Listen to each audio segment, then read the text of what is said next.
Okay, well, I think we'll start. Call the meeting to order. It is 6:30.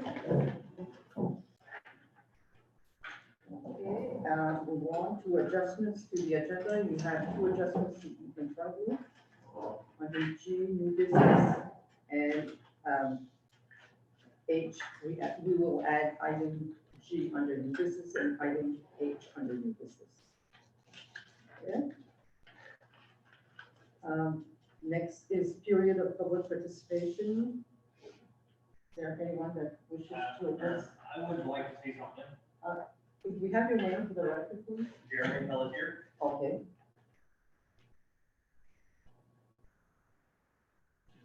Do you mind if I come here so I can address the board? Absolutely. So I guess I've heard the rumors about the board looking to cancel the harvest break, and that would affect us farmers. For those of you who don't know me, I'm Jeremy Pelletier, stable farmer here in Frenchville and St. Agatha. And so I prepared a little something to read to you guys to hopefully, make you think of our side of things. In Aroostook County, agriculture is a core pillar in the community. Many, if not everyone in this room, has been involved with potato harvest at some point of your lives. Maybe you picked as a hand as a child. Maybe you work on the harvester during a school break, or maybe recently you traveled your kids back and forth to work.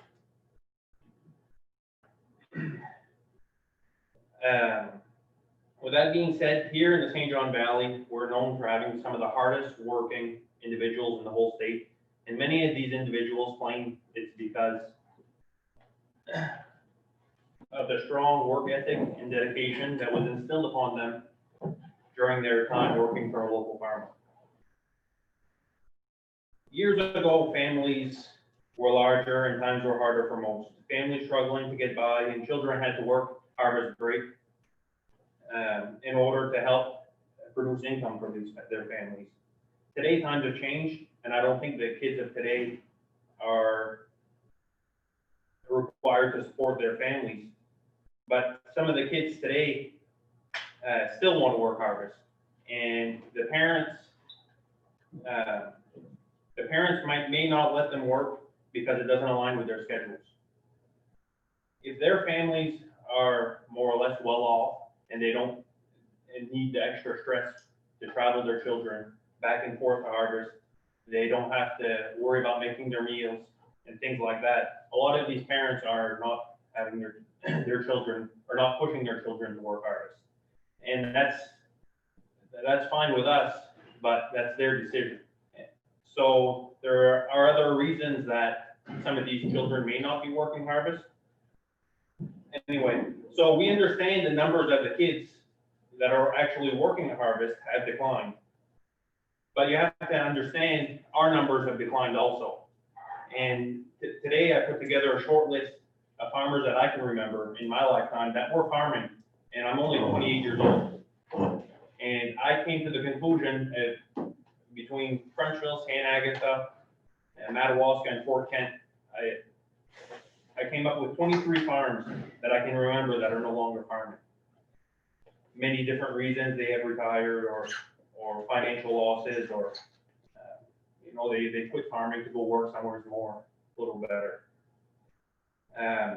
So last year in my season during harvest, I employed 11 students throughout harvest, and they were a huge part of my group. They're some of the best workers we have. And today, with all the food safety laws and regulations, and we need to keep a close eye and make sure that there's no tobacco and alcohol and drugs being used, we don't have to worry about the students, because that's not a thing for them.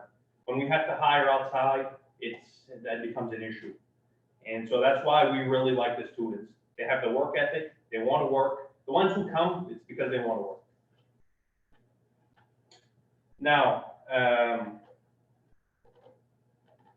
to remind you of a few things, the farmers in the room represent some of the largest landowners in the valley.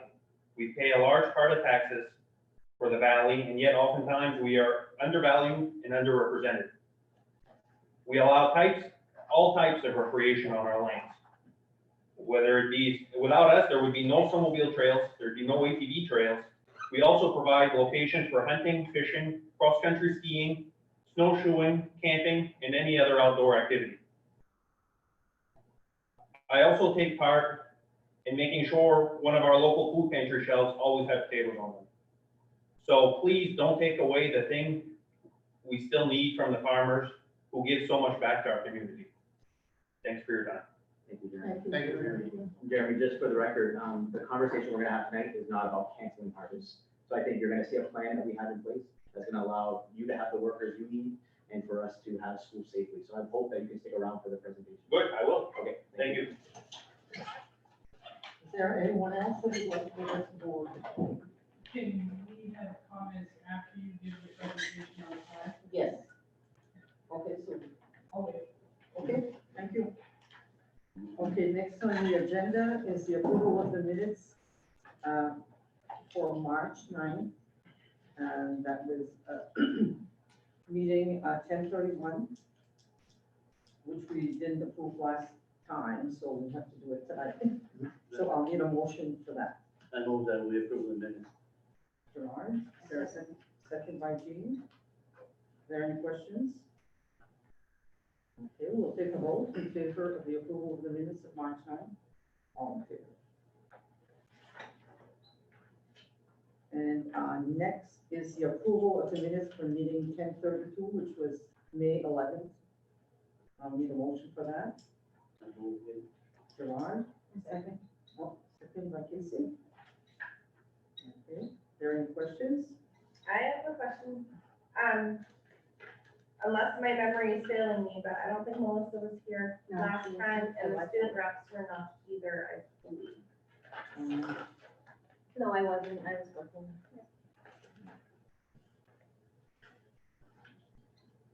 You're talking about the May 11th. May 11th, yeah.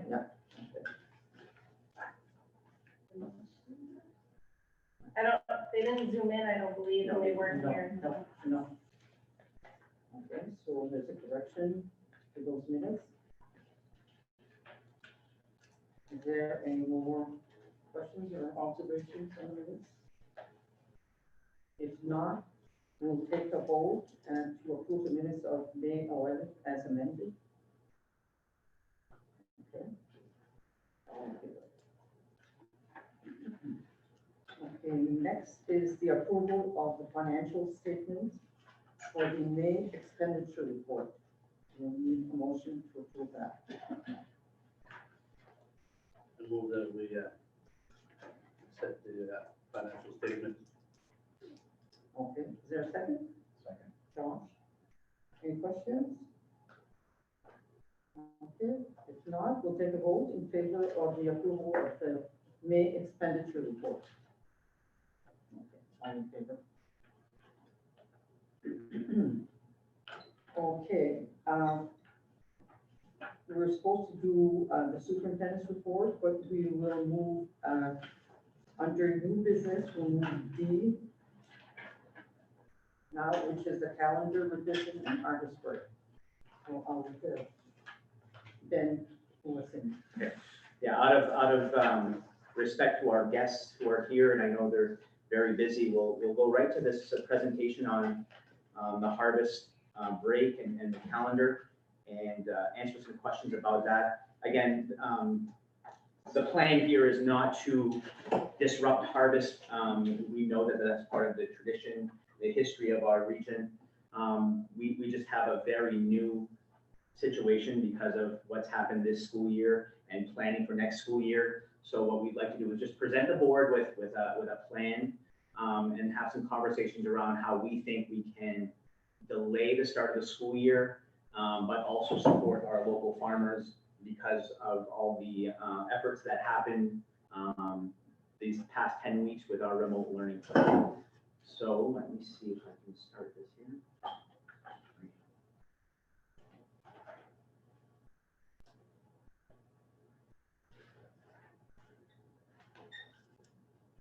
So first thing I'd just like to talk to you all about is the impact that this pandemic has had on our schools. Right now, these are the, this is a summary of the CDC's guidelines, the current guidelines that need to be put in place if we're to restart school in August. Right now, the guidelines say that we have to place seats, desks at least 6 feet apart in classrooms. We have to turn desks to face the same direction rather than facing each other, or have students sit only on one side of tables spaced apart.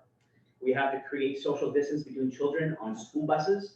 For example, seating children, one child per seat every other row. And just so you know, that's 14 children per school bus, per these guidelines.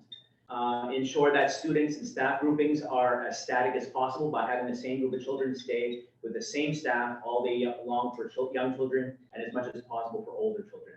And then restrict mixing between groups.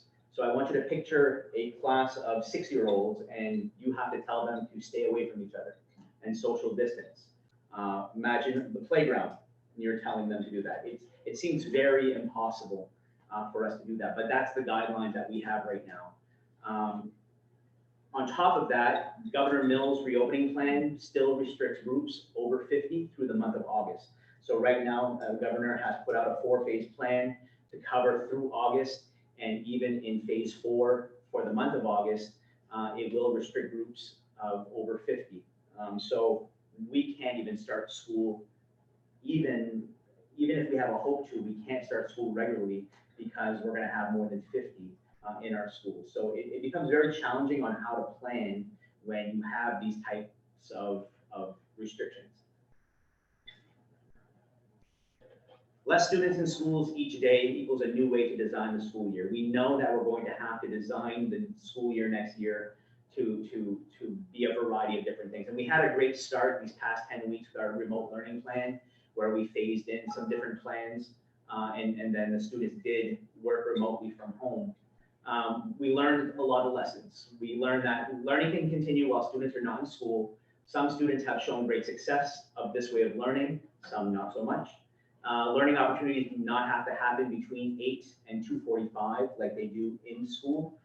We've had a lot of learners that were learning beyond those times, and that's because the remote learning did provide some flexibility. And teachers can and will be trained on how to deliver remote instruction via live video recordings, both of which can be viewed by students anywhere at any time. And right now, professional development has started for our teachers throughout the next 8 days on how to do that. So we're planning for school to reopen in the fall, and we are planning for 3 different options because we have no idea what's going to be real when the start of the school year starts. Option 1 is the option we all want. We want students back in school in the fall. We want them all here, we want them in the classrooms, and we want them safe. Unfortunately, based on what we're hearing from the medical experts about a second wave of COVID, we're getting concerned that option 1 is probably not going to be realistic. So we're planning for option 2, where students are back to remote learning in the fall, and nobody wants this, but we have to be ready in case it has to happen. And that remote learning has to look different than it has the past 10 weeks. It has to be refined, it has to be retooled, it has to be honed in quite a bit so that it looks very similar from teacher to teacher, classroom to classroom, so that students have a little more familiarity from one teacher to another so that they're successful with that. Option 3 is the option that we're probably thinking may be realistic more than option 1, and we're hopeful that it's a better option than option 2, that some students are back in school while other students are in remote learning. And 2 reasons why we might have to have this is, the first one, social distancing guidelines won't allow us to have all the students in school at the same time. So we're thinking about possibilities of cohorts of students. We bring in 50 students at a time, and they stay in school for 1 to 2 weeks while the others are remote learning at home. Then you switch the cohorts, bring in another cohort of students for 1 to 2 weeks, and then you keep switching cohorts of students this way.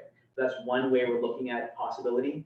And then we also have to look at the fact that there are going to be health concerns that keep some students and even some of our teachers from not coming back to school in the fall. So we have to figure out how that's going to look. So in each scenario, we feel that the later we start the school year, we're going to have more time to prepare because there's so many things that change every day, every week.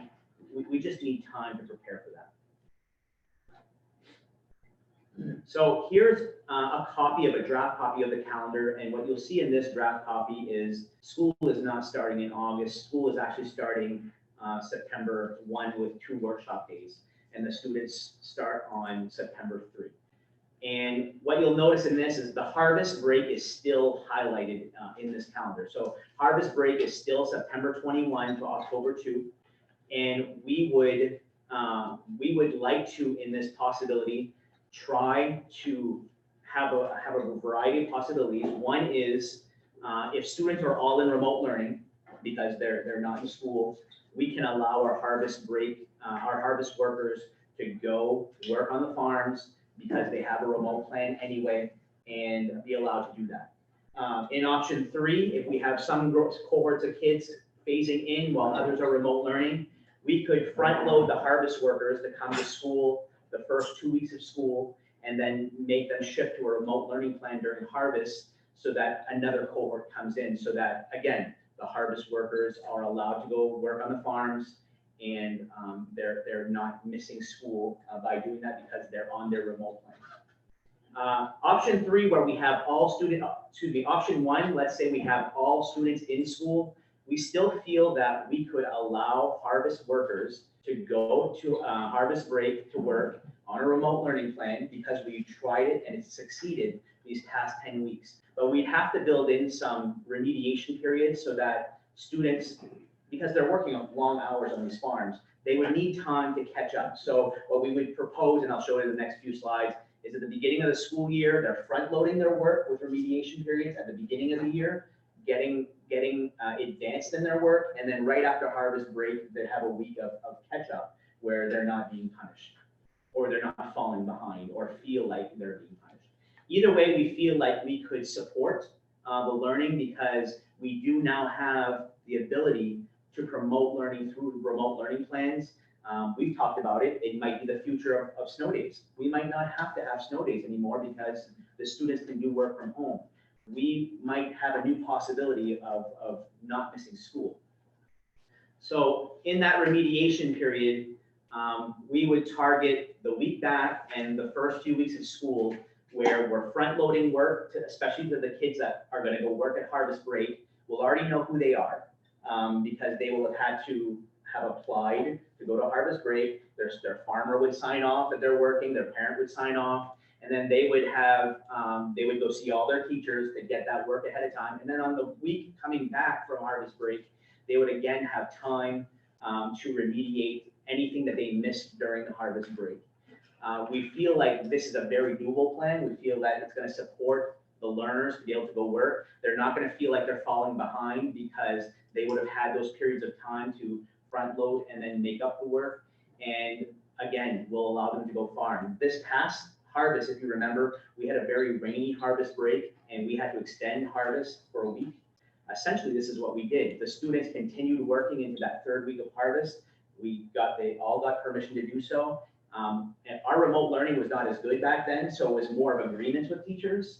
Now with remote learning, it's so much more refined. It's so automatic for a teacher to say, okay, you're in a remote learning plan. I'll send you the work digitally, and you'll do what you can. And then we have these periods to front load and then remediate the work. We just really feel like this is the year where we could try something like this to see if it has a success. It's helping us prepare more for the fall because of COVID-19. It's helping show the farmers that we still support them and we want the workers to continue to go work. We just feel it's the right time to try something. It would never be a plan to end the harvest break. I think it's something that needs to exist.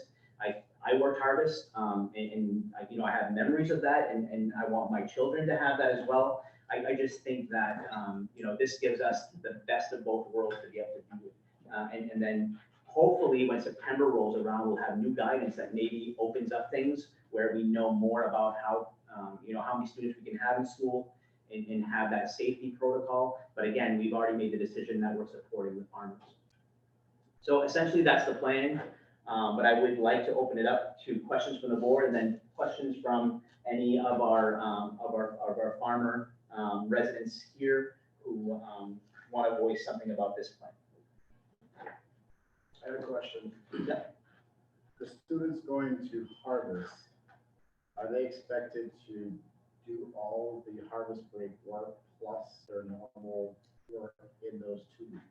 No, so what we would be, we'd have to work with the teachers on, so let me go back to the previous I slide. just don't want this to backfire for the farmers. No, absolutely. They're not gonna wanna do that, Right. so they need to be incentivized to go work. Yeah, so we would be calling it the Remediation and Acceleration Week. If you are a harvest worker, the harvest break, those brownish squares, that's obviously when you're at harvest.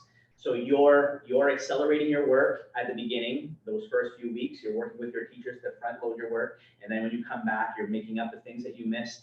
For the other students, it's the flip flop, right? So because we would essentially be bringing in cohorts of students at different times. So the students who are on a remote plan to start the beginning of the year, they're actually in class during harvest break. So it's a flip with the harvest workers. The harvest workers are in remote plan when they're harvesting. The other kids are, and the numbers are gonna have to work out how we do that, but we have to really work with the teachers on making sure that during those 2 weeks of time, they're just working with the other students on remediating the work that they need and not accelerating so that the harvest kids fall farther behind. We don't want them to be missing essential instruction, more or less. So the harvest kids aren't gonna feel penalized. They're not gonna feel penalized at all, no. No. It's gonna be a way to support both cohorts of learners, the ones who are on site, the ones who are not. Any more questions from the board?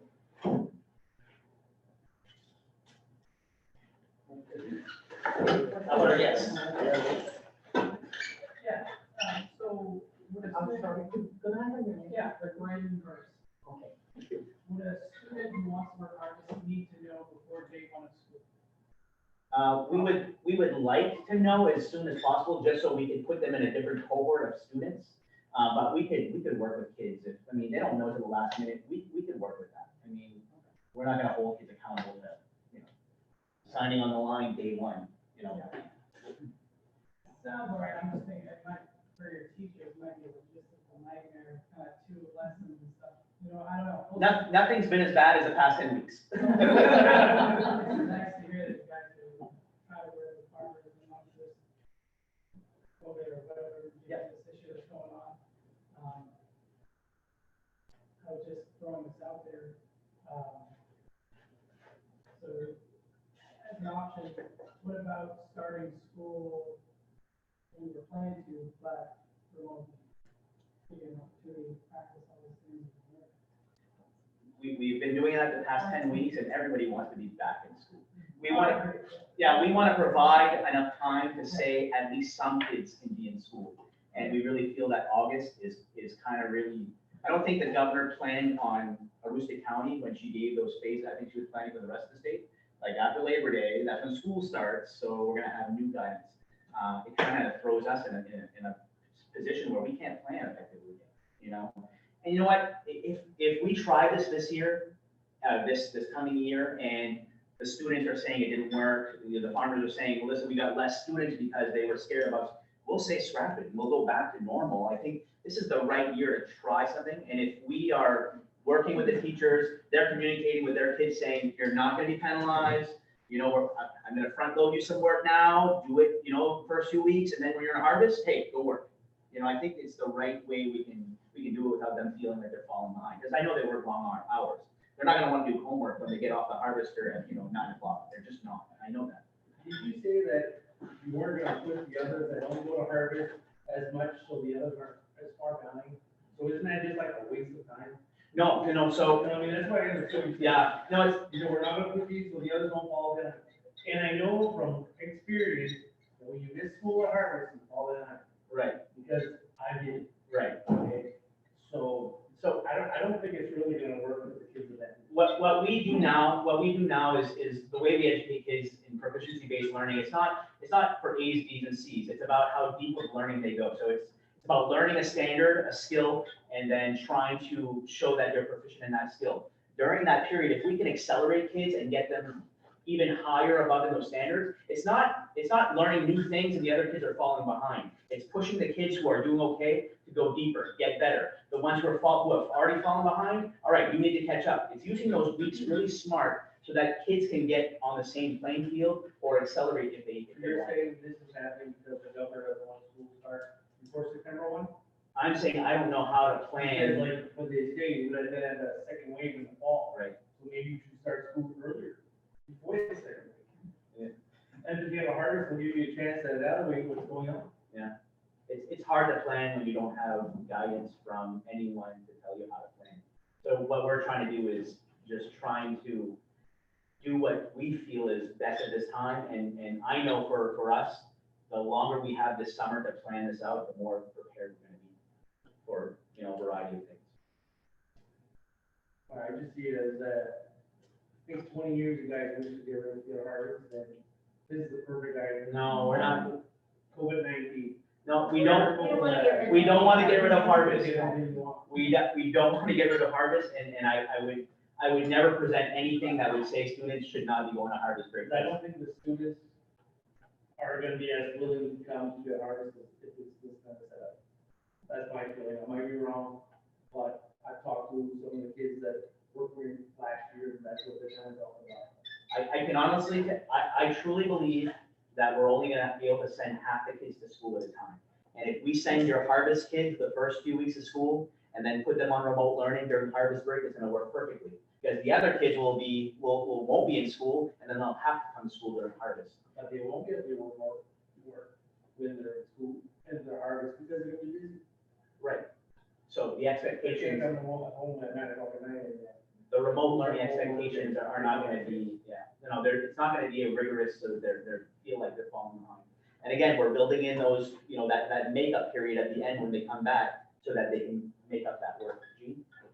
Because we're proficiency based now and we create all kinds of activities around getting those standards met, would it be possible for the students who do work harvest, really dedicated students who work harvest throughout the entire harvest, to have the farmers sign off on that? Because it was like Jeremy said, they're learning a work ethic, and that's a piece of our standards. Mhm.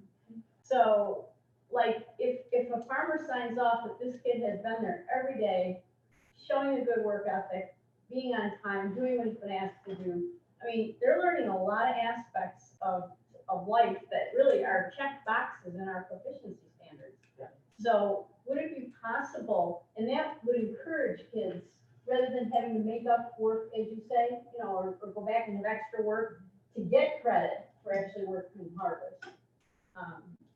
I just think maybe years ago it didn't work, but now the way our standards are set up and it talks about work ethics and, working with people and taking responsibility, that's all part of working harvest. Absolutely, good idea. Well, the devil's advocate, we're already remote learning. What difference would it make if we'd start the school year the same time we do? And then when harvest break comes, that we do what we always do, and after that, we start the school back up. It's always an option. Listen, I'm just presenting an option, and Because I know we can't have more than 50 kids in the school, but if we're doing remote learning, we could start normal and run through the paces. We're starting 2 weeks earlier than this plan, but it wouldn't change the calendar.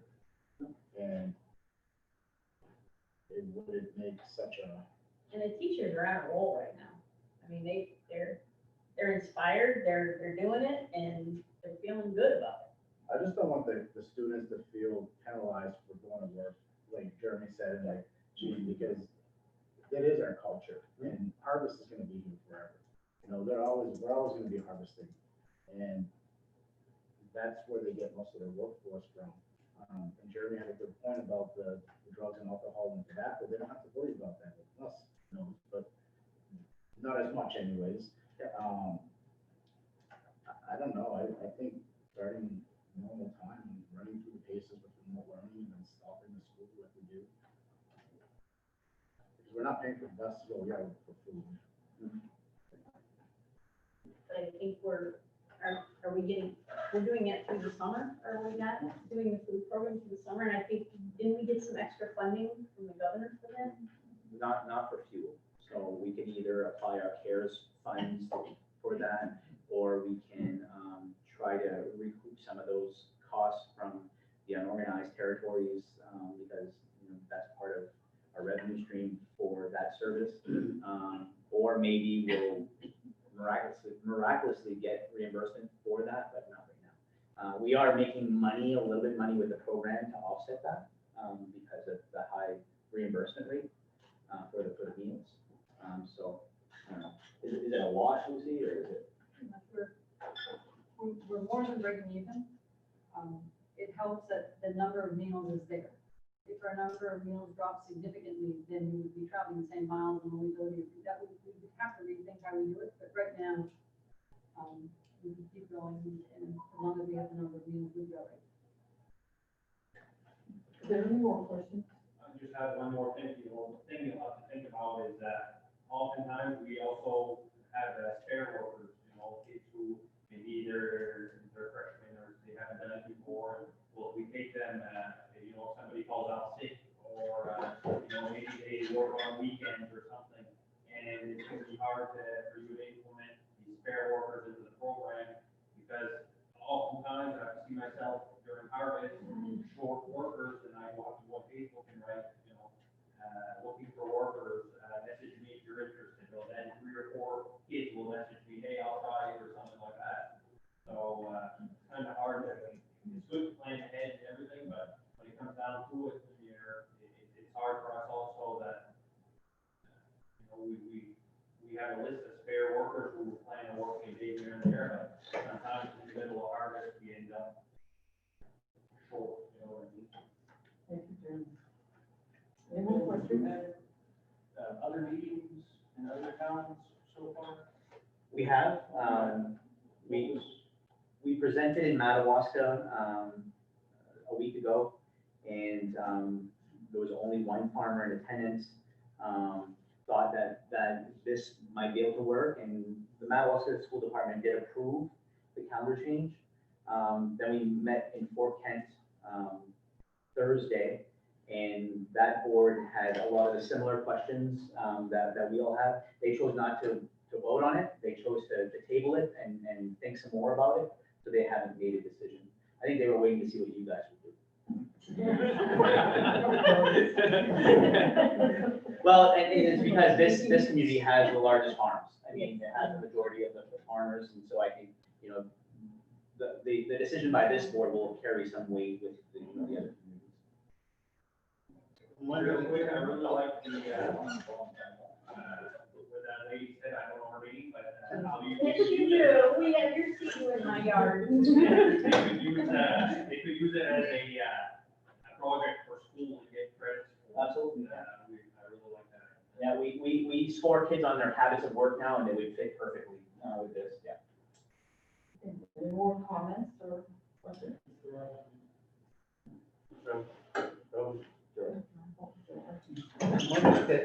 Could we get a consensus between Dwayne Keith and Brandon, and how many kids do you guys hire, and between all the 4 of you?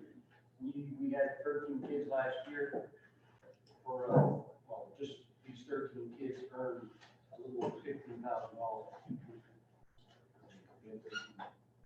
Brandon? Yeah, between 8 and 10. And we're usually over, if they work the whole week, yeah. Just from French. Jeremy? We had, Oh, different, yeah. We've had All some over. more French schools, yeah. we had 11 every day, but there were some days, some of the kids were alternating. Like one was sick or had, we had another one. So we had 11 positions where students were. My husband couldn't make it, so he told me to talk for him, because he's watching my children. So we had about 8 to 10, I would say, and they're not always from this district either. So, but the other districts do affect us too, as a farm, I would say. Sometimes they have kids from Kent. So. So right here, you've got close to 50 kids. Yeah. Plus, you don't have all the farmers. You've got Pineland, you've got the Willettes, who else is there? Gerard. Gerard, Yeah, Richard, But I was told that Pineland does not hire anyone under 18. Jackie? that's Yeah, all. yeah, That's what she yeah, said. you're right. So You're they're out of the picture as far You're as, right. you know, students. Yeah, because they hire me and I'm about 18. Excuse me, sir, could I have your name for the record? Pardon? Patrick, okay, thank you. So I question though, so let's say we start with half of the students in school, expecting they're the ones working harvest, and then the ones who are in school during harvest, but they need a spare, because that happened. How would we go with these children who are supposed to be in school, go work, but not completely miss out, or feel like they're gonna be left behind? Because, I mean, that's important, but I also, as a daughter of a farmer, I will always, always, always side with them. But as a parent, it's hard. Remote learning was hard. So for them to go and then stop, But what if, I don't know. what if the people who potentially might be alternate go with the harvest? Yeah. Like, they go to school, they do the accelerated in case they're needed, like if they, so that. And all of this might be a moot point because we might have guidance in the spring, the fall that says schools can't reopen, right? Everyone's remote learning. And so here we are, planning for X, Y, and Z that we have no idea. If that's the case where we're all remote learning, what's gonna happen during summer, during harvest break? Are we gonna stop remote learning? If you keep the calendar, if you do not approve this, harvest break is off. So there's no remote learning, it's off, because that's what your current calendar says. The calendar you have, the approved calendar you have right now It's vacation. has vacation for harvest. Yeah, okay, So there won't be remote learning, it's just vacation. Okay, so they can still go to harvest. Correct. Everybody will be out of school. Correct. So then that would help with the spares. Yeah, They call. Well, I like what you said before, is like, what if we just start when we're supposed to start in August, but go back to the remote learning and do that, and then at harvest, those kids who want to work harvest don't have to worry about school. I mean, if we're following the regular schedule, the only thing that's different is we're going back to the remote learning that they ended with. So, I mean, that way there's some consistency there. I don't think you have to do that. I like Dwayne's point. He says that some of his workers had concerns about even coming back. So have we even surveyed those students that would be considering going back to work on farms? And do we have any of their feedback about doing an accelerated plan? And is it true that they will be turned off by this accelerated plan? we don't have that data right now. So I think we're kind of making decisions based off of new data for this population. I don't want to do a blanket and say everybody starts early, and then if we don't have the data to base our decision today on. And speaking as an agriculture person, I have two children. One is educationally advanced, one is needs a little extra help. And to say that I'd be ready for my one that needs a little extra help to start remotely in August, that's not fair to those students that would benefit from more in-class learning. So I really feel like maybe a survey of those workers, is that possible? Yeah, the school year's over, so it's gonna be hard to get valid data from children who don't wanna look at email anymore. So I fear that we just won't get good data on that. It's hard when they're in class to get them to do a survey. Can you mail them? To the parents, like Facebook posts? Yeah. We're all on Facebook. I happen to, me too, I have two children, I'll have 3 in the fall. I almost jumped off a bridge during, no joke. So one of them was super easy, the other was, I don't even know what he took out of that, other than screaming and kicking and throwing things around my house for 10 weeks. So, to start a new school year without guidance from an in-room teacher, he's gonna do nothing. So, and also, like, this is, so the majority of the people who have kids in here are elementary school level. That is right. And then the farmers and the workers, they're looking at high school level. Is it possible to split the two? Like if this maybe start the high schoolers remote learning and not the elementary kids, is that a possibility? We don't even know what kind of guidance we're gonna have, so, Right. you know. We don't That would make sense though, you know. That's But- why I feel but like we it's still so have to do soon all to the make a basic things. decision, because we don't know what's gonna happen. Right. And, you know, it could be the state starting to reopen, we don't know what's gonna happen with that, it could go smoothly, who knows? We don't know that. The reason that this is coming before you now is so that families have a chance to plan, based on a calendar adjustment. If we feel that it's easier to leave the calendar as is, I'm fine with that. It just tells us that we need to plan for August 20, and that's fine. Just presenting options. I don't think anybody knows how to plan right now, so, you know. And our school is smaller, so like, Dr. Levac, if you do half of the students, that's about 50, right? So if we even did half the students go first, the second half go the next 2 weeks, like, we could do that. In Even theory- with in those, theory. right, I mean, I know everything can change, but with those guidelines.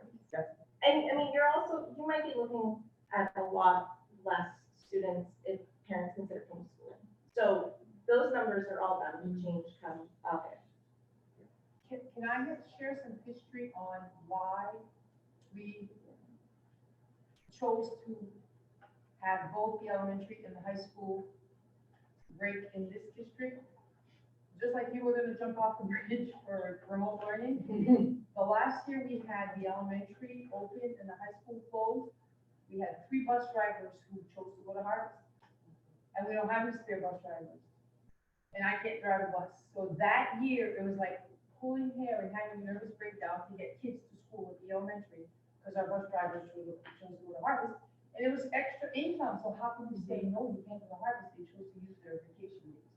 So in this district, the reason why the elementary closes at the same time, our bus drivers used to go, I don't know if they still choose to go, but they used to go to Harvest. But what happens if they do that this year and you have, everyone's in school, or half the kids are in school? It might be an issue. I guess that's something else that we need to question the bus drivers. I know Dave Pelletier goes, but I don't know how the others. But that year, Because I had 3 bus drivers go to Harvest. If you have school during harvest break with most of your children are not in harvest, it's 50 kids in all. You might not need as many bus drivers, but just so you guys know the history. We put 14 kids on a bus, so it's probably Well, gonna be twice as many buses.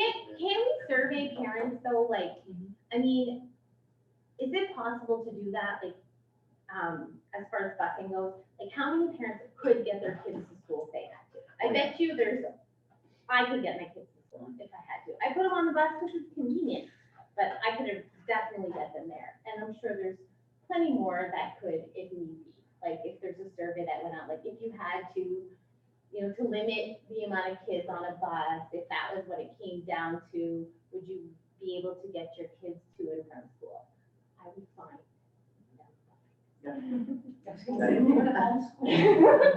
Would find them right, if that's a big issue, then we will get I there. know we're trying to align all of the calendars with the other districts, but some things might not be possible. And do we have to, considering our number, like the size of our school, both Wisdom and Dr. Lack are smaller than the other 2 districts? Well, as far as the tech center goes, we do need to allow, because they all feed into the program. So from that aspect, we need to be on the same page. Okay, so if there's no more discussion, we have to decide whether we're gonna accept the changes on the school calendar, or if we're gonna leave the calendar the same. And as we- whatever you all decide, I'm gonna advocate to the other boards that they follow suit, because you do have the farming population that you need to consider. I mean, it's a big consideration for this district, more so I think than the other 2. So regardless on what you decide, and I'm fine either way, I think, you know, I'll follow suit by advocating that the other districts follow that way. So are we ready to take No, the thing that by listening to the conversations here, I mean, the way that it is been set up in the past, it's been like that for, umpteen years.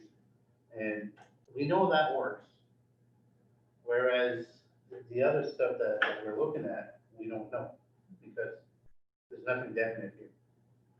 Maybe for this year, let's keep it as it is, and just go as usual, start in August, and during harvest break, everybody's out. That's my opinion anyway.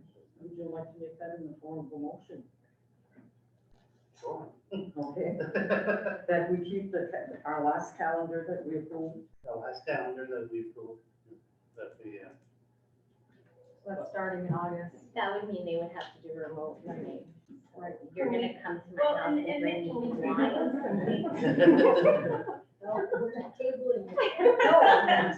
Again, it doesn't guarantee anything,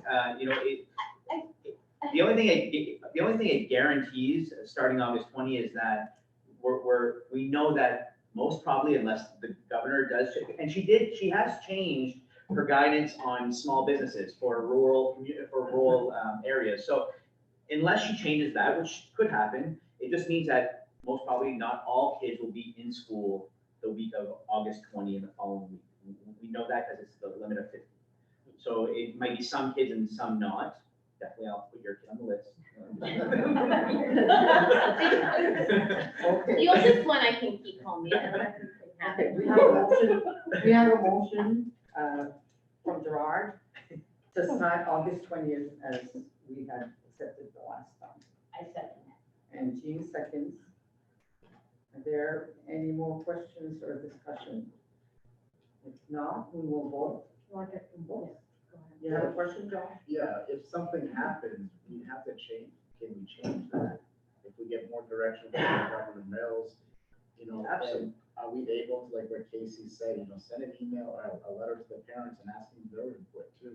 Because this is affecting not only our kids, but the whole area. And I think parents should have a say in this as well. The other thing too is, I mean, like, as a small, as how it is up here, like, I don't feel it's very fair that we're grouped with Southern Maine. I feel like, is anybody going to legislation or to her and saying like they do for small businesses, like, how come we can't open up? We don't have any, we have no cases, like, why are we grouped with them on her guidelines when this is a whole other place here? Like, I just don't think it's fair. Right. So I'm just wondering, like, because I know like the small business owners, they had a meeting and they met with her and they made their point proven that they needed to open up because, and there's no reason for them not to, because we don't have hundreds of cases. We've had like 10. Like, it's really not, I just don't really know where that goes, but I feel like I just don't know if people have reached out to that situation, because there's not just us, there's plenty of other counties in the state that could potentially open schools somewhat when they want to and be safe, I So think. our local superintendent rep for Roussel County, Ellen, who's the superintendent in Holden, she meets weekly with all of the county superintendent leads, and they meet with the commissioner, and they're saying all these things about rural Maine versus urban versus, so we're definitely getting that message out. Okay, good. But we feel that for schools, there's been no guidance. It's like radio silence, and that's the frustrating thing, and we keep hearing, well, we're gonna take the summer to decide, and for us, it's just a fear that we don't know how to plan for anything when we don't have anything. So we're trying to put our own guidance together, and that's why we're bringing these type of things to you.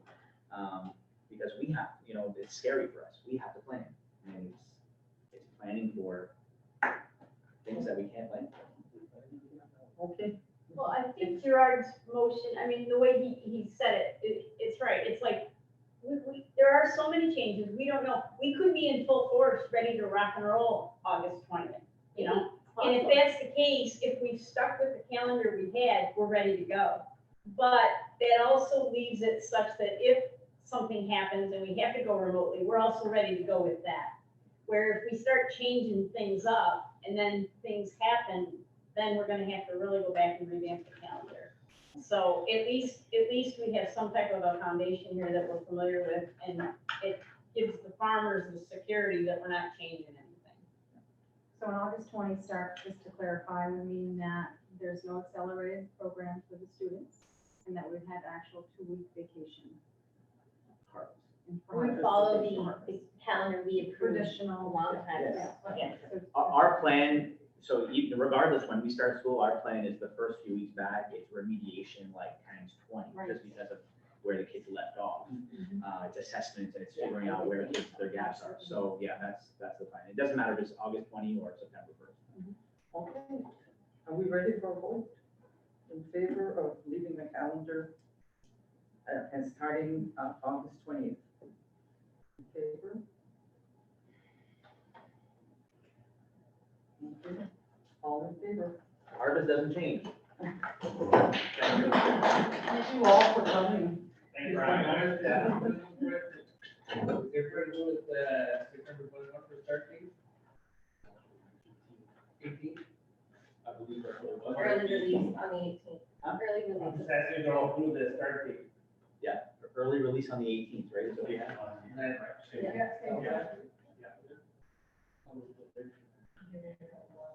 And then, and there's no rain this year. Okay, no rain. Don't say that. Thank you. Good evening. I will move on to the superintendent's reports. COVID-19 update. That's it. That's it. We've had a full week. All right, just a couple of updates from the DOE summer school guidelines. I did attach, you should have gotten an attachment for summer school safety guidelines. Just to summarize, they're saying you can have in-school or virtual summer school. If you have in-school, you have to follow these set of guidelines. They're recommending 10 to 1 per teacher, but they're highly recommending 10 to 2 or 5 to 1. So small groups of kids with a teacher. I know your principals were looking for teachers who are interested in summer school programming, and there have been some are interested in virtual, and some, I believe, are interested in school. Am I right with that, Lisa? Yes.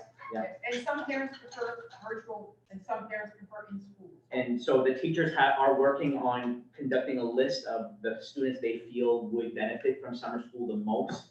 Summer school is optional, so these students will be invited. Mr. Coletta has also extended an invitation that if all the slots are not filled in Fort Kent Community High School, that we could take some of the learners from this community as well, because there, I think, are 6 teachers that are doing in-school summer school at Fort Kent Community High School. So that is another option. So just so you know, the guidelines are, and we are moving forward with summer school. It will be a blend of some virtual for the families that want virtual, some in school for the families that want in school, and it's going to be by invitation based on the students that need it most. So that is happening. Budget information, I put it in a document on your table before you got here. It looks like this. It says executive order on it. There was an executive order just the other day from the governor, and if you scroll to page 3, you'll see a yellow highlighted section that talks about some guidelines for school budgets. Item I says for school budget year 2021 only, voter approval of the school budget may be by referendum vote, notwithstanding any statute to the contrary. What this means is, in this executive order, we do not have to have a budget meeting if we do not want to because of the social distancing guidelines. We still can, but if we do, we have to limit it to 50 individuals or less, including those people who are working the meeting or are employees of the district that are there.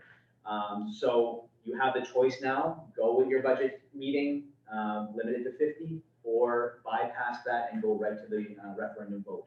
If we go with the referendum vote and skip it, we do have to have a mandatory public comment section, a session that we have to organize where we give the public a chance to voice their concerns or questions about the budget. I gave you a second sheet with red circles, looks like this. This is kind of the flow chart of what we qualify for. We are an RSUSAD. We normally have a budget meeting with a BVR. So we have two choices. We can suspend the meeting and only have a referendum and have a public comment period 7 days prior to referendum, or we can have the meeting and do the BVR like usual. So my question to all of you is, I've never had a budget process in this community. I don't know how many people show up to your budget meetings. You won't have an You won't, so does, A handful. okay, so does this community want to just move forward traditionally with the meeting and the BVR? I would, okay. Yeah, I know, I think that being the first year, I think people who care will show up and they'll want to hear what we all. yeah, you won't get more than 50. But you're not gonna get more than 50, even on a Good night. good night, there was what, 30 at the most in the past 5 years I've been on the program. So, Yeah. You haven't seen the budget yet, so it might be more. oh, wow. You know what, first come, first served, if you didn't come to the first 50, sorry. Okay, Although they're not gonna be doing it during planting, they might have. Maybe it'll Usually it's always during planting. okay, so I did want to ask you how you want to proceed, and that makes things easy. We'll stick to what we've been doing in the past. Also, there was a, something put out by the department with regards to a suite of education, comprehensive emergency planning PD series. I don't think you got it in your handout, but I do have it here.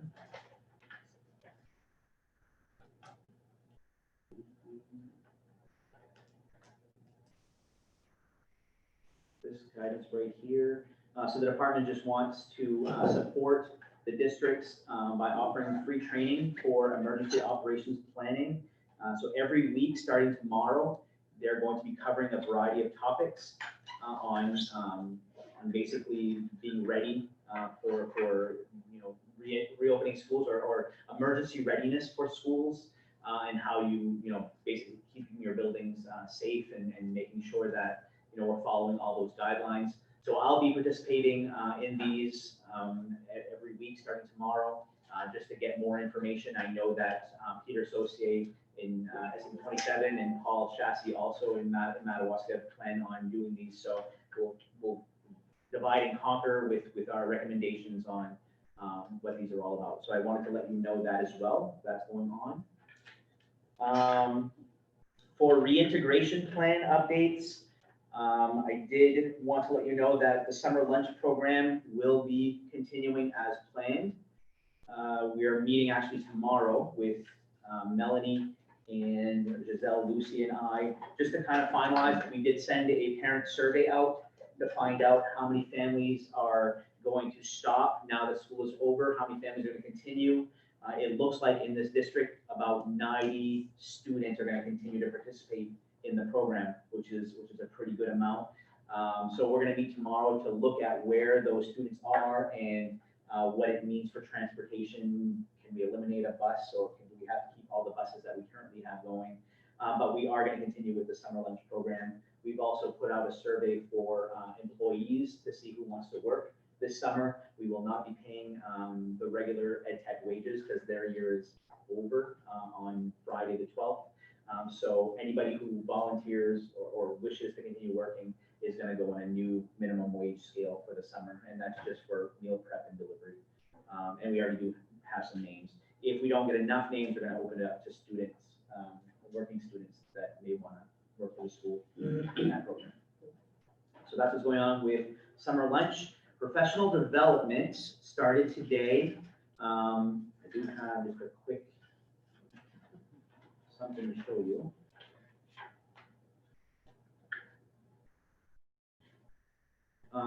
So we began our summer professional development today. Some teachers were on site, some were remote because of reasons that they could not return to school. We do have, not in this district so much, but we do have some employees in other districts that live in Canada. It's complicated. We do have some with underlying health conditions. So either way, it doesn't matter if you're live or via Zoom, you can participate in this PD. We based the whole thing on the data we got from the student surveys, the parent surveys, and the teacher surveys about what worked well, what didn't work well, and what we can improve on. So we actually formed a team, Sharon's restoration of instruction team, made up of curriculum leaders and the guidance counselors. I believe they're a team of 25. They examined all that data, found patterns of success, patterns of struggles, and then made determinations for what's best for the future of remote learning. And throughout that, we put together a shell of a PD that were framed around these different topics: collection of outstanding work assignments, finalizing student proficiency scores, creating remote learning plan reports for all of the learners. So each teacher started today building a learning plan based on the students that are leaving them. So each kiddo is going to have a plan filled out for them. It's going to go to next year's teacher. So next year's teacher knows exactly how remote learning plan worked or didn't work for that kid, and what the struggles were, what the successes were. It's going to be a real valuable document for next year's teachers. We're going to refine remote learning standard operating procedures, our SOPs. We're actually going to use the core values to frame that and make them kind of like the core values. We want our teachers to have a more refined way that things are going to look next fall if we have to do this, and we want our families to have more of a refined way of what they can expect from us in remote learning, so it's not very different from teacher to teacher. Identifying critical skills across the grade levels, creation of remote learning scope and sequence for the grade levels, really important in this new remote learning. We're going to train all the teachers on Zoom on how to do live instruction. It will be an expectation that teachers are live Zooming with kids next fall. It's going to vary from the grade levels of what that looks like, but all the way up to the high school level, there may be a very concrete expectation that if math is from 9 to 10, you're Zooming from 9 to 10 because that's your math block. Now, obviously, pre-K looks very different with that, and that's going to be more about social emotional learning and just group time so kids can meet with kids. But we're going to be training the teachers on that, teaching them how to do flipped lesson presentation tools, recording themselves doing lessons so that anytime, anywhere, parents and kids can go watch those videos. Effective remote learning strategies, and then we're going to be training everyone on Google Classroom. Right now, one of the things that we saw from the survey that was most loud was that it was difficult for parents, it was difficult for students to figure out where to go first for the information. Do I go to my email, or do I go to my Snapchat, or where do I go? By training everyone on Google Classroom will be the hub. So you're going to go log into your kid's Google Classroom account, and that's where everything's going to be. The assignments are there, the calendars are there, the notices are there. We just really felt that we need to make this look more like online college or online virtual high schools, where they have a platform and that's where you go first. And then from there, it takes you to the different places that you need to go. So that's going to be going on as well. And then we have some annual required trainings, like the sexual harassment training, suicide detection prevention, the ALICE refresher. Those are going to be assigned as well on the final day of this PD. We also have a review of health and safety guidelines related to COVID-19, and then mental health in schools. Everyone's going to have to participate in these. I actually created a Google Classroom that all the teachers are going to be assigned these assignments in, so we're modeling what we want them to do with their students. So this is going to be happening all week. It was nice to see people in the buildings today. It was awesome to have people, even though they were safe and socially distanced, they missed each other. So it was nice to have just human people to talk to instead of behind a screen all the time. So it was really nice. Lisa, Ralph, did you want to comment on folks in the building? Nice. Yeah, it felt, everybody had a smile on their faces when we could see them from the back. Yeah. I mean, it felt good for them to be back. Good. Ralph? Yeah, okay, we did have a little parade through the town, hot staff and environment. Yep. Kevin, same thing? Same thing. Awesome. Nice to see the teachers back in the building. So that's what's going on with PD. Teachers will be busy, staff will be busy. It's going to be a busy 8 days, but it's going to be worthwhile. We really feel that it's going to. Oh, and I believe I did share the agenda with you and with you all last week when I emailed the staff on Friday. So if you go check your email, you actually have the agenda, so you can scroll through what's happening day 1, day 2, day 3, and it's a live agenda, so it keeps updating as we go. So that's what's happening with PD. Next is the VUESC updates. That we can find. Yeah, tomorrow is the think tank. Glenn is really excited. Josh is pumped, he's really excited too. We're gonna be meeting here, 2 reps. Two reps from Madawaska School Department, 2 reps from SAD33, and then your 2 reps. I did email the group this morning, again, just as a reminder. We're not setting a formal agenda. It's going to be just open dialogue to start. Where are we now? How do we get this Valley Unified ship right? How do we move forward collaboratively from here? And we'll see what the reps say. We'll see what the conversations are about. Giselle and I will both be here just taking notes for the record to make sure that we capture all of those conversations. But I know that both Lena and Josh would appreciate some insight to the minds of SAD33 about what they should be bringing to the table, what they should be talking about on behalf of you all. And what's the goal in all of this? Like that, I think the goal is how do we move forward with Valley Unified now that it's kind of messy. Because I think the more we have conversations in a public forum like this, Valley Unified meetings or board meetings, people tend to play to audiences when you have those type of things. This is not going to be recorded. This is not going to be attended by anyone other than the members. So it's going to be time for honest conversations about what we think is going on and what they think is going on and what the reality is. This first one is not, but we're going to find out if the group wants one for future meetings. So I got really nervous when I saw the other names on the committee. Who are? Madawaska is Tammy Cody and Louis Dugal, although Louis may be swapping for Robert Boyce, we're still not sure yet. And then for SAD27, it's Gary Sibley and it's Toby Jandro. So I thought you didn't want 2 people from the Valley Unified Board sitting on this. And aren't they? We didn't, but that's what ended up happening. Well, would anybody like to sit with me? Well, I'll go in, don't worry. You're on the Valley. Yeah. I'm not, yeah. Well, you know what, maybe the fire has Simmered a bit Yeah. there, because, you know, there's a lot of other things have taken over our lives, and this has kind of been pushed back, so maybe that will help a little bit. Because I think there was a lot of high emotions, and I think people have kind of even forgotten about the high school. I know I did.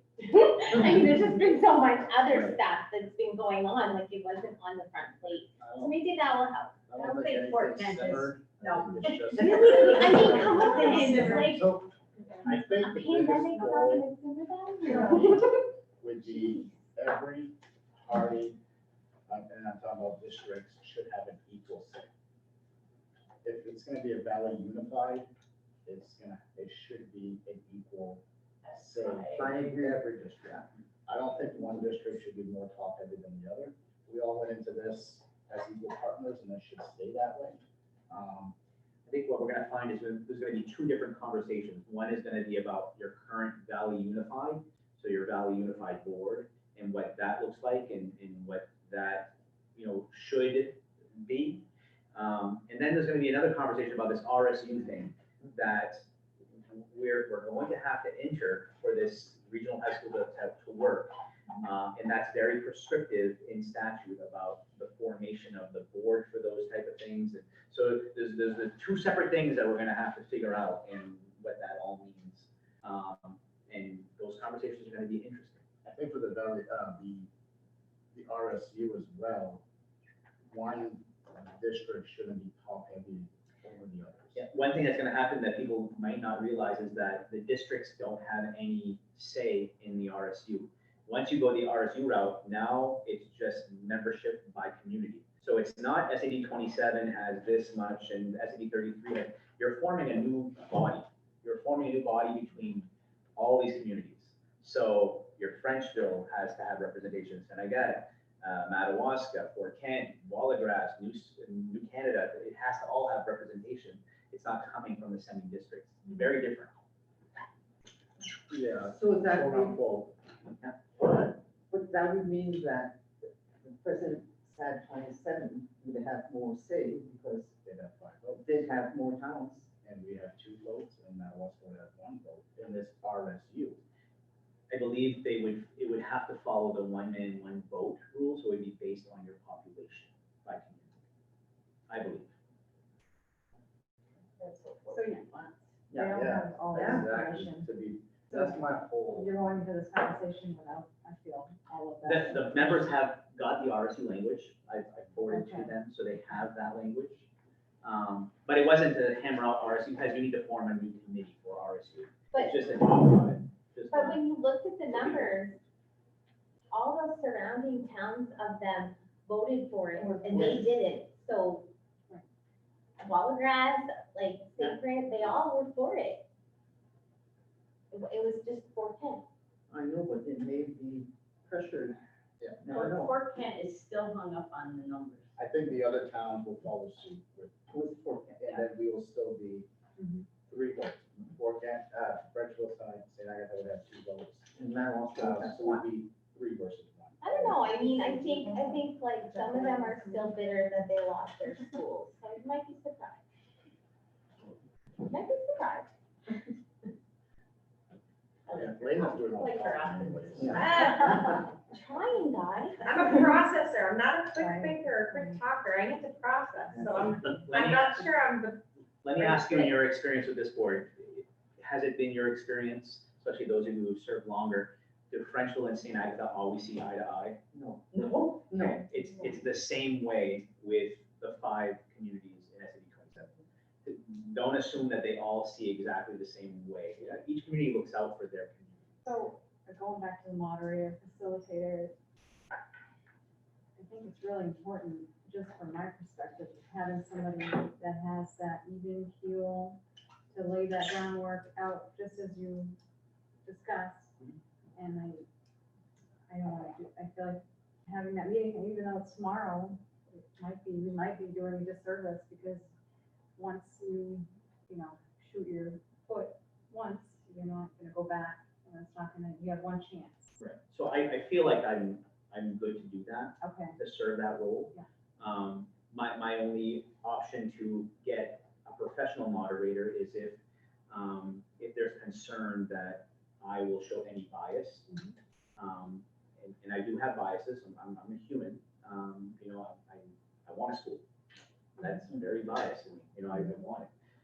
So I'm gonna let the members decide if I should be the continuing moderator or if somebody else should come in, who has no stake, who has nothing. so will you be reviewing the timeline and where we're at in the project, and discussing those steps and hang-ups? And we're just gonna have a good old conversation. For an hour and a half. Or less. Yeah. Okay, or less. Okay, we'll move on to correspondence and announcements. Ben? Just letting you know that the Wisdom graduation will be on Tuesday, June 16th at the Skylight Drive-In, beginning at 8:30. There is a dress rehearsal tomorrow morning, starting at 9 around. Students are gonna be there at 9, it's gonna be, not just the press, but we're gonna be recording. Right, doing the actual recording of the graduation. Because what you're watching at the June 16th is the recording of tomorrow's graduation. Very similar to what Madawaska did last week, and it worked out really well. They did a really nice job, and I'm sure that Wisdom will do a nice job as well. Another announcement is that we did send cards and a check to our 2 student reps for their service on the board. So that was sent out.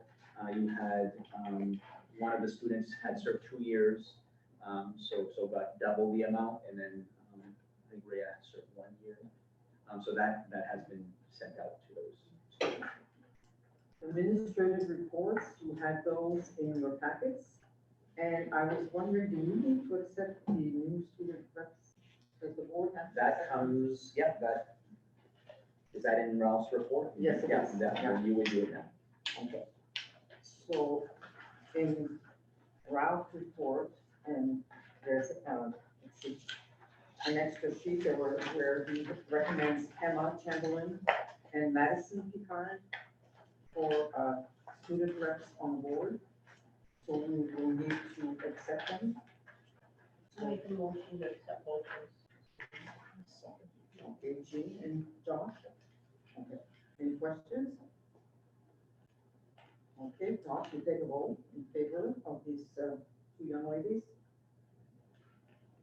Okay, all in favor. Okay, items, old business, technology services, then, I'm gonna turn it over to Giselle. okay. So we've had finance committee meeting talking about technology. And at that time, we had put out to you that there is a lot that we need to catch up on. We had talked about network services with Zach was in, who already does it here at the tech center, but to also do it in the other 2 buildings. We talked about the need for a tech coordinator, and we suggested that we could possibly share Vince Vanier and Anne Marie Barrett, the 2 tech coordinators in the 2 other districts. And we also talked about E-rate. So I have Vince and Anne Marie here today, and they would like to give you a brief presentation about what would shared work be for tech coordinators if they were to work with your school department, the 3 buildings. And Vince will also talk about the E-rate, just give a summary of where we're at with that. And if I've missed anything, I think that's it. So Vince and Anne Marie. Would I like to go first? Sure. Ladies before gentlemen? All right. Either way, I'm fine. Do I scan some of that?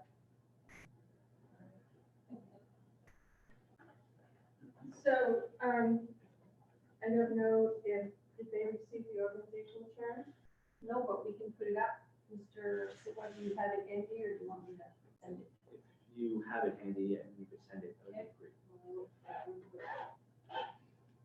So while they're pulling up the organizational chart, Vince and I and Giselle have met along with Scott since the beginning of the school year. And Vince, Scott, and I have been in a meeting for almost 3 years since Valley Unified together. We've been working together, and it's been refreshing that the 3 of us technology coordinators have been working and working to see how we all work together and how we're doing things in each of our districts. And it's not that different. You know, we have little differences, but it's not really that different. So as we were looking ahead and seeing how the 3 schools are doing and looking at our positions, we came up with an organizational chart that will split our responsibilities. And Vince and I do a lot of all of our responsibilities for our own district, but looking at 33 and not knowing what is going to present in the future, we had asked if there's a possibility that we could share our responsibilities for 33. And we came up with this organizational chart where we split between Director of Operations and Director of Data. And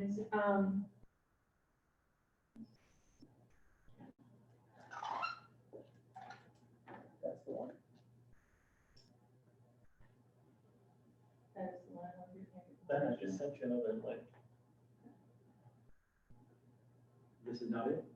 That is one of it. That That's is it. what this chart here will explain is actually what is the Director of Operations and Director of Data if you scroll down, it gives you more of an explanation of this. And what we did was, when we met, we looked at our strengths, our weaknesses, we looked at, what we both do, and what we have for technicians at our respective areas or respective schools. And basically, when you look at the chart, it splits it. So the blue area of the chart is the director of operations, and this gives you a direct description of what that means, okay? So what does that entail? It entails a lot of things, and it was really hard for us to really split what we do because we do a lot in our districts. So as you scroll down even further, as you go down there, each block on that will talk about these and specifically what they do with managing. Like the operations is going to take care of the E-rate. They'll oversee the tickets, basic budget, fuel share budget. They'll facilitate, oversee the mobile device management system, which is our GAN. Google Suite network support. We will both work with Zach when it comes to network support. And then you've got the director of operations, director of data. What does that mean? Director of data is anything that has to do with reporting, state reporting, overseeing student information system, helping out with Empower. It also, assessment, overseeing, making sure that all the devices are ready for assessment and everything that needs to go up to the state. We have our names, and so that they can go ahead and give us the information that we need for our MBAs and SATs. Oversee the databases, like I mentioned, Empower, student information system, help out with the any kind of support that we need that has to do with any kind of data. Okay, software, we would help the person would help teachers roster any kind of software that they're using in their classroom, like IXL, STAR, Freckle. We both will be working on our budgets. We both will supervise our respective technology aids, and then we will work with Zach to present with him what his technician needs to do within your schools. Okay, and I say schools, I'm talking Wisdom, Jockobach, and St. John Valley Tech Center. So if you want to go back to that diagram. So anything that's in blue is the director of operation. Anything that's in the pink color is the director of data. Anything that's in green, we share. Now, keep in mind that we are not going to split ourselves, that I'm only responsible for data and this is only going to be responsible for operation. We're going to back each other up. So if I'm happen to be in the building, you have a question about something to do with operation, I'm going to say, no, you got to wait for this. No, that's not the case. You can still ask me questions. You can still ask me on the data, right? So this is what we propose, to share our resources, what we know with you guys in 30th grade. If I could just add, one of the questions that was asked at another SAU, why aren't we going Valley Unified with technology right now, like we've done with curriculum coordinator, with other, like food service, or with other services that Valley Unified is now sharing between the 3 SAUs. And part of the reason is, at this time, there's a lot of catching up to do here in technology. And we need to move in that direction before we can start sharing the services in a fair fashion. Affording a technology coordinator, I don't know, Vince, did you by chance look up the Aroostook County averages? Oh. Okay, I'm gonna venture a guess from last year, if you didn't bring it. I know that we did the research last year when we were looking at contracts. You're looking between 50 and 65, easily, $1,000 for a tech coordinator, 50 someone with less experience, and a little higher for those with more experience. I don't think that you're at the place where we should be telling you to hire a full-time tech coordinator. Yet, the 2 days that you have been getting in the past several years, we also don't think that you've been getting everything that you need with technology. And I think some of your principals and your directors are also doing some of the tasks that a technology coordinator would be doing, helping with master scheduling, assessments. There's a few other items in here. So we're trying to help with the 2 SAUs who already have tech coordinators. At first, we looked at several scenarios. Could we afford to give you Anne Marie for one day and Vince for one day, and what would that cost? It would cost a lot. Vince and Anne Marie have talked about what does it involve and how can that be taken care of financially. And I think Lucy will talk about that a little bit further later on, but they're willing to do it with, it's a pretty minimal stipend for the service that you would get. And if that's what you want to do, they will do it. They will help SAD33 this year. They will keep their hours just so that they can know what was involved and to share with you. But sometimes I think people, even our own staffs, don't realize the extent of what a tech coordinator does. And so I had asked them to show you how would this happen, you know, how can it work between 2 people right now? And it's also a trial for the future. When we become, not if, but when we become one high school, what will we do with 2 tech coordinators? How will we divide that work? So if you have questions, both Vince and Anne Marie are here. I know Vince is going to talk a little bit about E-rate also. Yeah. Sure, I'll pick up from there. Actually, one of the things, we've been working together with Valley Unified for a couple of years now, and in the past, it used to be, okay, Vince, do your thing in Madawaska, and Anne Marie would do her thing in SAD33, and Scott would do, in SAD27, and Scott would do his thing in 33, and we weren't exchanging many ideas. We were inventing the wheel over and over again, and we were actually not being as efficient as we could have been, and it's been refreshing to see how things are going in the other districts, to maybe take some of what one has and make it work in another, that you don't have to start from zero. So that part's been really refreshing. But one of the things that we noticed when we were pulling everybody all together is that it seemed to be SAD33, well, we need to get you up to speed. And we needed to get you up to speed, and it happened a lot. And as Giselle spoke of earlier, it would be much more expensive to go out and get one person than to stipend out a couple of people to fill those roles. And when she tasked Anne Marie and I into how would you come up with something like this, both of us looked at each other and we said, we don't have the time to do it, you know, and do it justice. But we broke it down into tasks, and when we did that, we found, hey, this is something I like to do, this is something she likes to do, and it split out kind of well. So we found that, okay, we think we can make something that would work between the 2 of us, and we had it pitched. One of the things in that diagram that you see over there that you've been missing out on for quite a long time is your E-rate funds.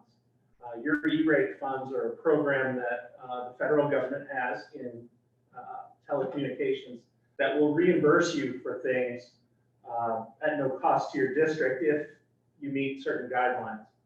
And this year we ended up, I did your filing for your district, and we're going to end up with, what was it, 35? We're anticipating 35,000.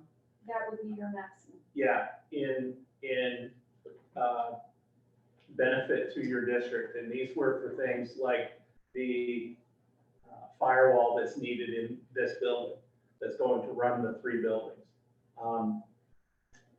There were several things in there that we thought, wow, we really need to get on board, and the timing worked out really well. So if you take a look at the sheet that is up there that Giselle brought up, it shows what projects had E-rate eligible funds in it and which ones were filed.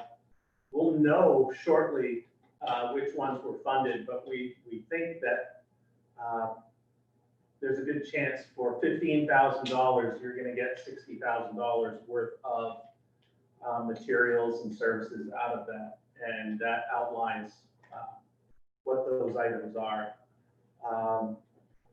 By all means, you don't have to do this, but we think that your district would be well served by going ahead with this plan. This would provide you some continuity with all the other Valley Unified projects that are going on in the other districts. I would get here as often as I can to show my face around. Anne Marie said she would do the same. You're going to be getting some services from was in technology services. Should that go through, we think we can start to turn this around pretty quickly and get you guys up to the speed where you really need to be. And I'd like to add, I mean, we keep saying when you up to speed, this is not to be talking to you in a negative way, No. but you've been limited with the person that you have had for 2 days per week. He's been limited with what he could do. Just a couple of examples, when we were talking budgets earlier in December or January, he was not even creating his own budgets. He would communicate with the principals, but the budgets were pretty much dictated. We learned that the Sophos hardware, which is your firewall, that was purchased, it was really not the item that you need for your entire district. It was more of a business type of firewall. Just things that I think could have maybe been a little bit better handled, and without pointing fingers at any one person. A person does what they can in the time that they have, and with the experience that they have. Inventory. Several times this year, we would have needed an inventory, and most recently, when we went into the remote learning plan. What do we have here? We don't have an inventory. And that's basic to any technology plan. So to know how old your equipment is and what's its lifespan, and so there are holes like that we're trying to fill. There are gaps that we're trying to help. And that's what we mean when we say we're trying to bring it up to speed, to just, and to also look at the types of equipment that are purchased so that they're compatible with everything else that you have, not duplicating efforts. So, Can I ask a question? How much time will you be spending, I mean, have you talked that yet in each building? We don't know exact time, but right now, we're anticipating possibly a day, you know, whether that be a day a week or a day every 2 weeks. We won't know that, but we'll feel it, we'll work with it, we'll work with the administration, the students to get an idea of what that's gonna be, because we don't know. There's so many unknowns to this, but we want to make the effort to be here, to be present for your administration as well as for the students. I know that Anne Marie has already been working with administration with Power School. One of the things that we want to do is to get the district up on TransFinder, which is the bus program. I believe you'll have an administrator working on that, so we'll need to do some training. Unless you were purchasing a day per week or what have you, which I think is not fiscally responsible here, I think it would cost you too much to purchase a day per week. These two have accepted for a nominal stipend, I think, for the year, to work with your school, with your administrators, and I've said that they will keep their hours, but that's just for our own knowledge, to know what it entails here in your district to need a tech coordinator. Because we don't really know what we're getting into. Right. And But one thing I think I can promise you is that we'll always be available. I want to give you, face time if I can do that as much as possible. I realize that it's important that you see and hear from, the person providing those things. And as much as possible, I want to do that. But I will always be available, definitely by email or phone. Zoom 24/7. Get you up to speed. well, I Yeah. think the thing is, this entails a lot of the background work which they can actually do from any desktop anywhere else. I mean, it could be here, it's good for them to have a presence. But if you also go with the rest of the technology plan with was in technologies and with a tech assistant, that tech assistant will probably be your front face with staff more so on a, right, on a 3-day per week basis. But definitely, Anne Marie and Vince are available. I've made myself available to your staff already, since we did the remote learning. I've had a few admin and teachers reach out to me, and I think they've reached out to me because they know me, they see me, just about every day I go to school when they have a word session. So I have no problem, like Vincent, 24/7, well, within reason. And Vince has processed your E-rate application this year. A lot of things have been done for your district already. We just like to make it a little bit more formal for the following academic year. So the budget that Lucy will present tonight has this included for your consideration, just so you can see the numbers. Okay, so you have a tech person 3 days from that, 4 Correct. days a week in person, and then their help. I have 2 questions. Are we pulling them away from, like, is this gonna harm Madawaska or 27?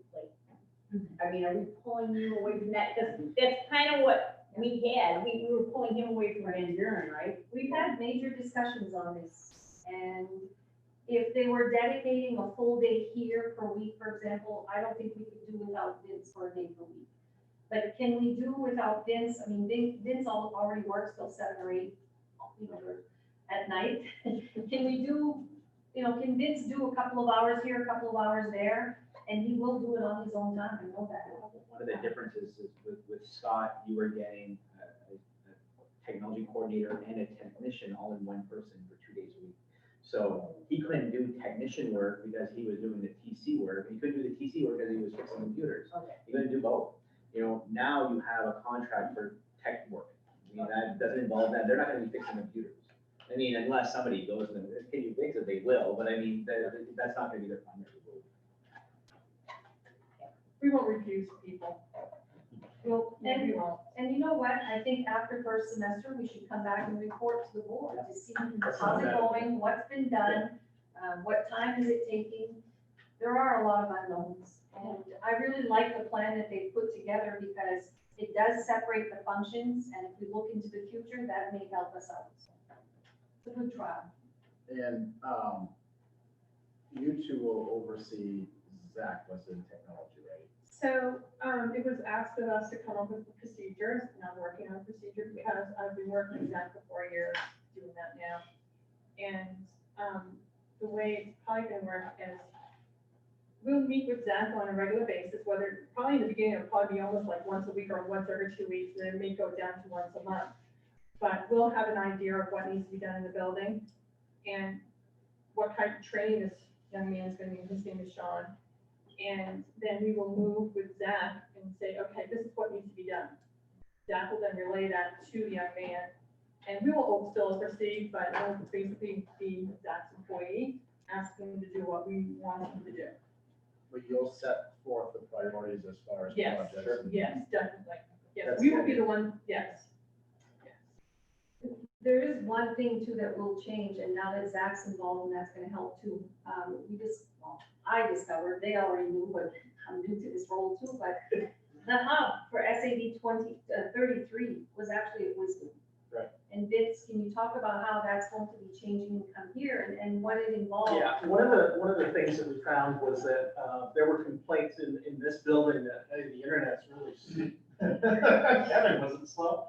We found some issues and come to find out that Wisdom High School had the 1 gigabit trunk, and then it was feeding off a very small amount to the other 2 buildings. And when we looked at how we would want to do that, I talked a little bit to Zach, and I said, well, thinking ahead, wouldn't it make sense? And we had already gone through the Valley Unified thing where the site had been established. I said, wouldn't it make more sense to bring the main trunk here and then feed outward to the other 2 buildings? And he said, absolutely, it would make more sense. But he couldn't get it done for whatever reason, so I got involved. I knew the people to call and made some phone calls, and we got the trunk rerouted so that it's going to originate here and then feed the other two schools, which is gonna speed up things here at the tech center without harming things over at Wisdom or Dr. Levesque, simply because it's not gonna have to travel down and back to get through to the outside world, which is what's happening right now. So when we have our new school, that will also be beneficial Right, to that project. so So those are the the other types thing of we're things. also working towards too is a wide area network, where all 3 school districts will be able to communicate without any issues, right? In anticipation of the new school coming down the road. This is all leading up to the new school, when we get the new school. So, And I just remembered one last thing that really startled me when I was speaking with Jackie and I needed some figures or previous budgets or what have you. And usually a school will have a server, a central office server where things are, you know, that everything is saved. There is no central server. We're using pen drives to save yearly budgets. I thought, oh my God, that is so dangerous. And so one of the things that you will be getting is a central server so that your central office will keep its stuff. That's extremely dangerous. We need to fix that immediately. So that's one thing. I know nobody wants to hear more about committees, but is there a committee that steers the IT department here? Well, there is now. Because I think, There wasn't.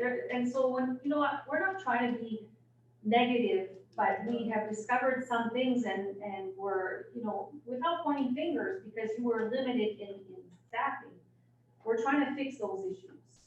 And some of them are big issues. You know, a central server is a must in any school.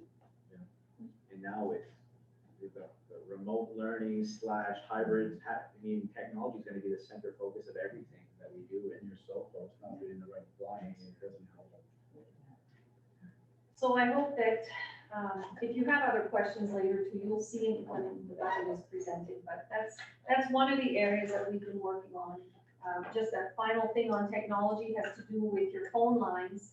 We have since changed who your phone, provider is, and, I'm looking at an email.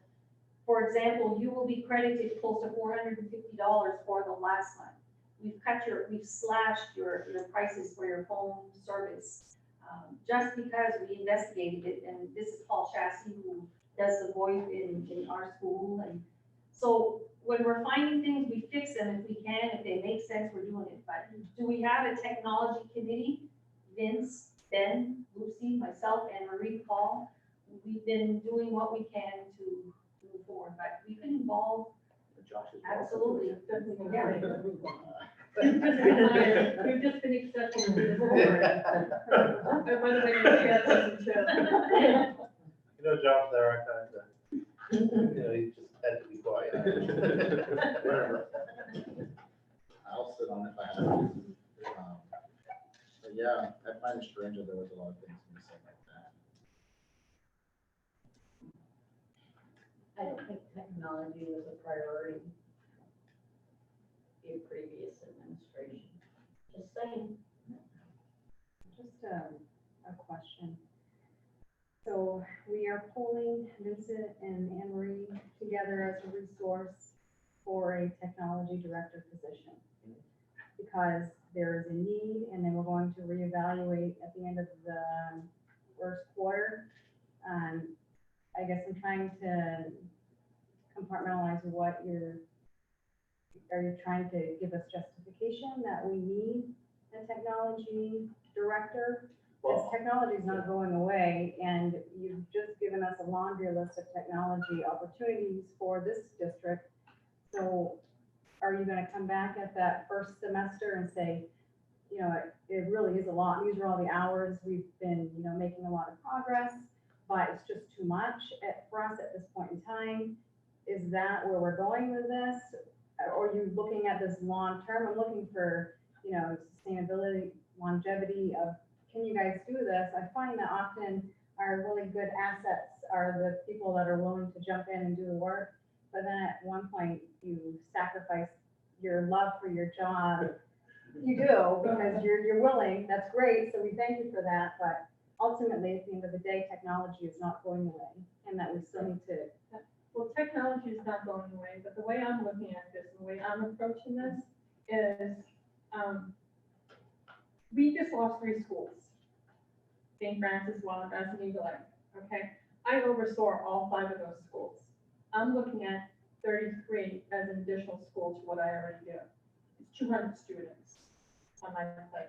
With the data, when I'm working on the data for 27, I'm doing it for Dr. Wisdom at the same time, you know?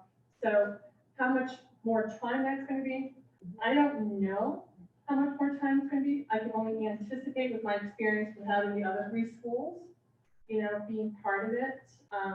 It may be a little bit more because of what was lacked. We're trying to look at this the way that, you know, I used to do all the superintendent work in 27. Giselle used to do all the superintendent work in Madawaska. Well, now, and Lisa would do all the superintendent work here. Well, now with the shared administration, I only need to focus on these aspects of it. Giselle focuses on this. I think they have a design here where for Valley Unified, we can focus on her strengths, his strengths. It takes things off their plate because they're sharing the load. And we see a future for a shared service in Valley Unified. We want to sample that now to help this district out, but I think the future is they work for Valley Unified. And the 3 districts operate as one under technology. And we're looking down the road to be working together even more, you know, closely. So this kind of helps that. The other thing is, I've got 32 years in education. Can you believe that? I've got 32 years in, and I've got this really twisted thing where I really like challenges. Yeah. So when somebody puts a challenge out in front of me, I need to investigate it, you know, and I'm willing to try it and see, you know. So let's say it comes back at the end of the quarter. Oh, I'm here for the long haul. I'm I'm here for just the being year. devil's advocate, because we're gonna be talking about budget, and you're saying 50,000, 65,000 for one of these positions. To me, that's a drop in the bucket in long-term of technology advancement for the district. And I just don't want to, I see people getting burned out really quickly, and that happens. So I just didn't know if we as this board have ever had that conversation about the actual need.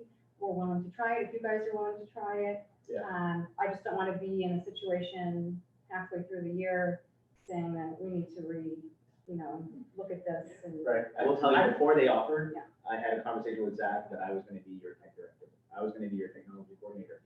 So that's where I was at before they came and saved me.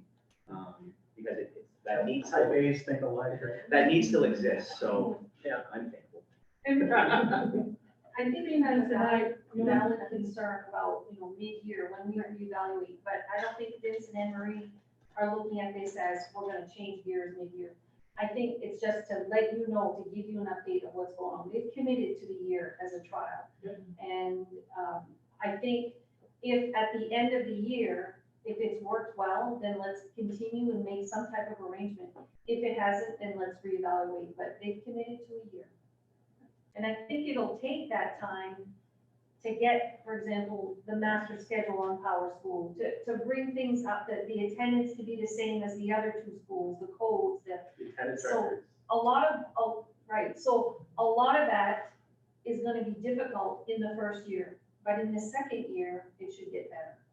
Well, and I think you're still gonna find more and more things that, like you said, I mean, we're storing things on a zip drive. It's like, you're gonna stumble on those things, and it's better to have 2 people who already have their hand in this, I think, to stumble upon it and sort through that. And then at the end of the year, if they say, whoa, this is like way too much, then we say, okay, we need to really look at a full-time person. But I'll be honest, these 2 have been working here as tech coordinator for the past several months. Any questions that have come through have been through the tech committee, but often we're only 2, because it's not a Thursday or a Friday or a Monday or whatever those days are that you're scheduled for. So that's been very, very difficult. So, hopefully this will help a lot. And I thank both of them for the work they've already done, but also for committing for a year. And we're gonna have Zach on board too, so, I mean, that's another person there. Thank you. Thank you. Thank you. And by the way, the stipend is going to be less than if you had a coaching 3 seasons.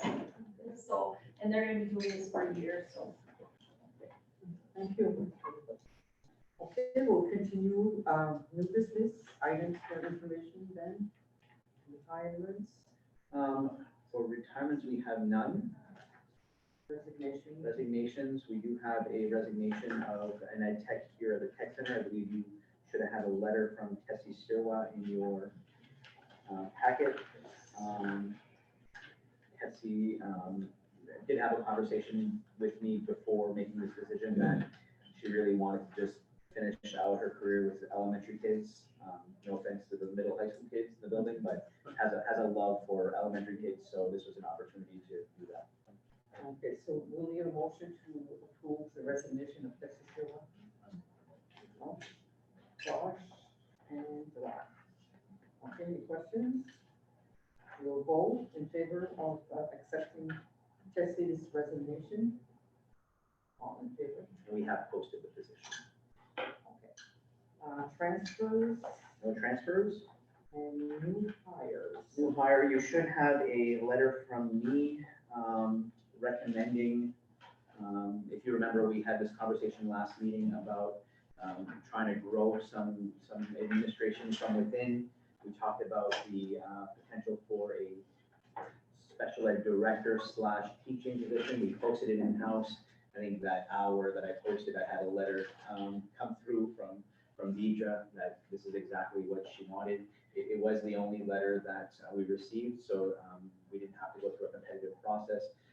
She's going to have her coursework finished this summer to finalize that. She's already done her internship with Lisa, so I think it's just a nice fit for the district. And she sat with me today to work on local entitlement, and she picked it up real fast. I want to sit with her and look at her work tomorrow, but she whizzed through it, so. Perfect. Okay, so we'll need a motion to approve the appointment of Deidre Collins. So, Joy, Josh, any questions? If not, we'll take vote in favor. All in favor. You should also have another letter from me.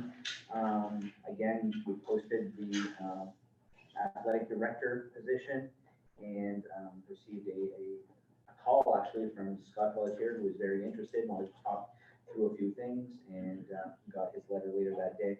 So I'm recommending with, as is Lisa, Ralph, and Kevin, we're recommending Scott Pelletier for athletic director. Okay, so we'll need a motion to approve Scott Pelletier as Make a a, motion. okay, Jamie. There a second?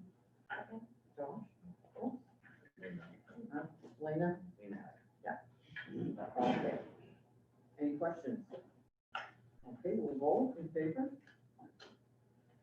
All in favor? Okay, and next is, Kevin, Yeah, the St. John Valley Tech electrical construction instructor. You should have a letter from Mr. Lavoie recommending Jan Thoreau as the new instructor for that new program. Kevin, did you want to add anything? You interviewed? Yeah, I interviewed and, one of the candidates we had, he has the most promise at this present time. We feel that he can bring some vigor to a new program. We have strong numbers for the program. There are 11 students vying to get in. So we believe that it will be a great addition to Tech.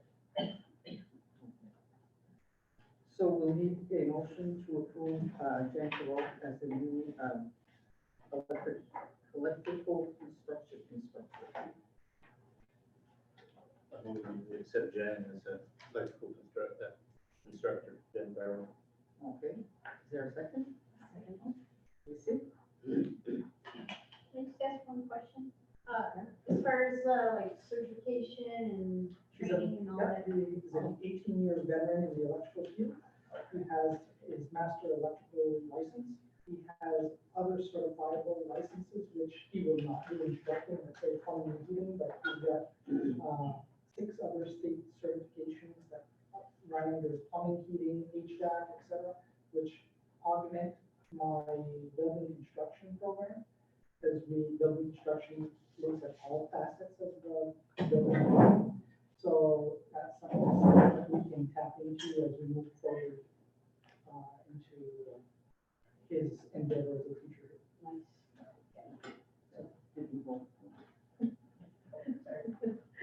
We'll take a vote in favor. All in favor, okay. And next is, Yeah, the last one is the forestry resource management and heavy equipment operator. Forestry resource management was a half-day program this year where you contracted the services from Kurt Harvey from Fort Kent Community High School. The program did not get enough numbers to grow to a full-time position this year, so it needs to stay as a half-time position. So Kevin is marrying it with the new heavy equipment operator instructor. Based on the numbers we got, we have enough to run 2 half cohorts, not a full of both. And so Mr. Harvey felt like that was the time for him because he would not have been the best candidate for heavy equipment operator. Plus, we had the need at Fort Kent Community High School to bring that position back to full-time science instructor. So it all worked out. So Kevin is making a recommendation for Mike Burby for this position. so we'll need a motion to approve the hiring of Mike Burby as the tech forestry resource management and heavy equipment operator instructor. I make the motion to approve my Burby. Okay, Josh, a second. Gerard. Okay, any questions? If not, we'll take a vote in favor. All in favor. Okay, and next is current opening. You have the ed tech opening here at St. John Valley Tech, and I believe that's the last opening we have in the district. Except for coaching.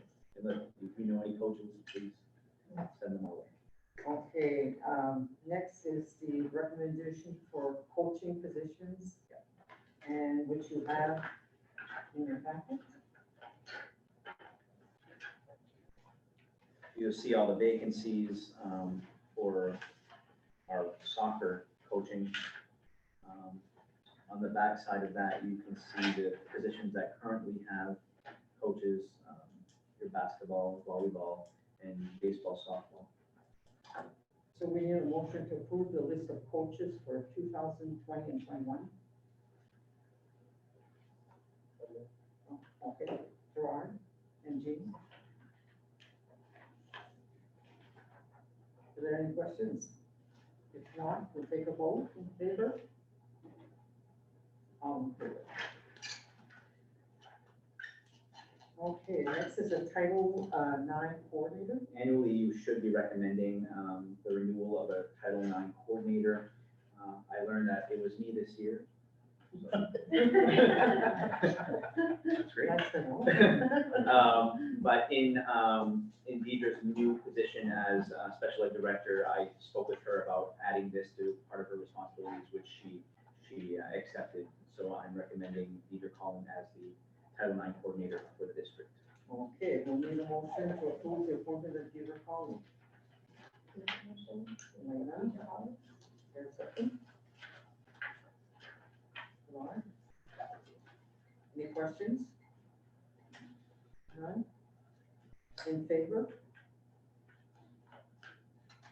Okay, all in favor? Okay.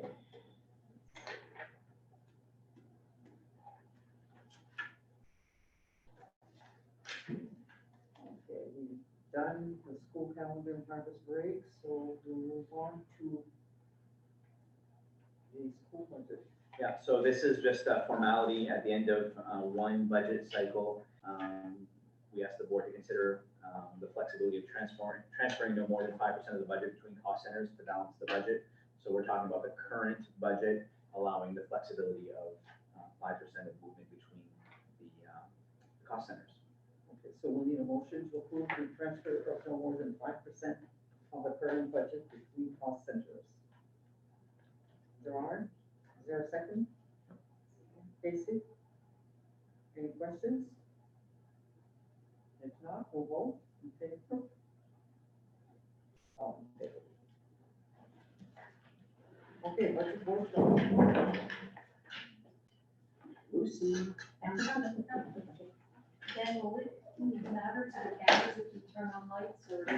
Give it a try and see what it looks like.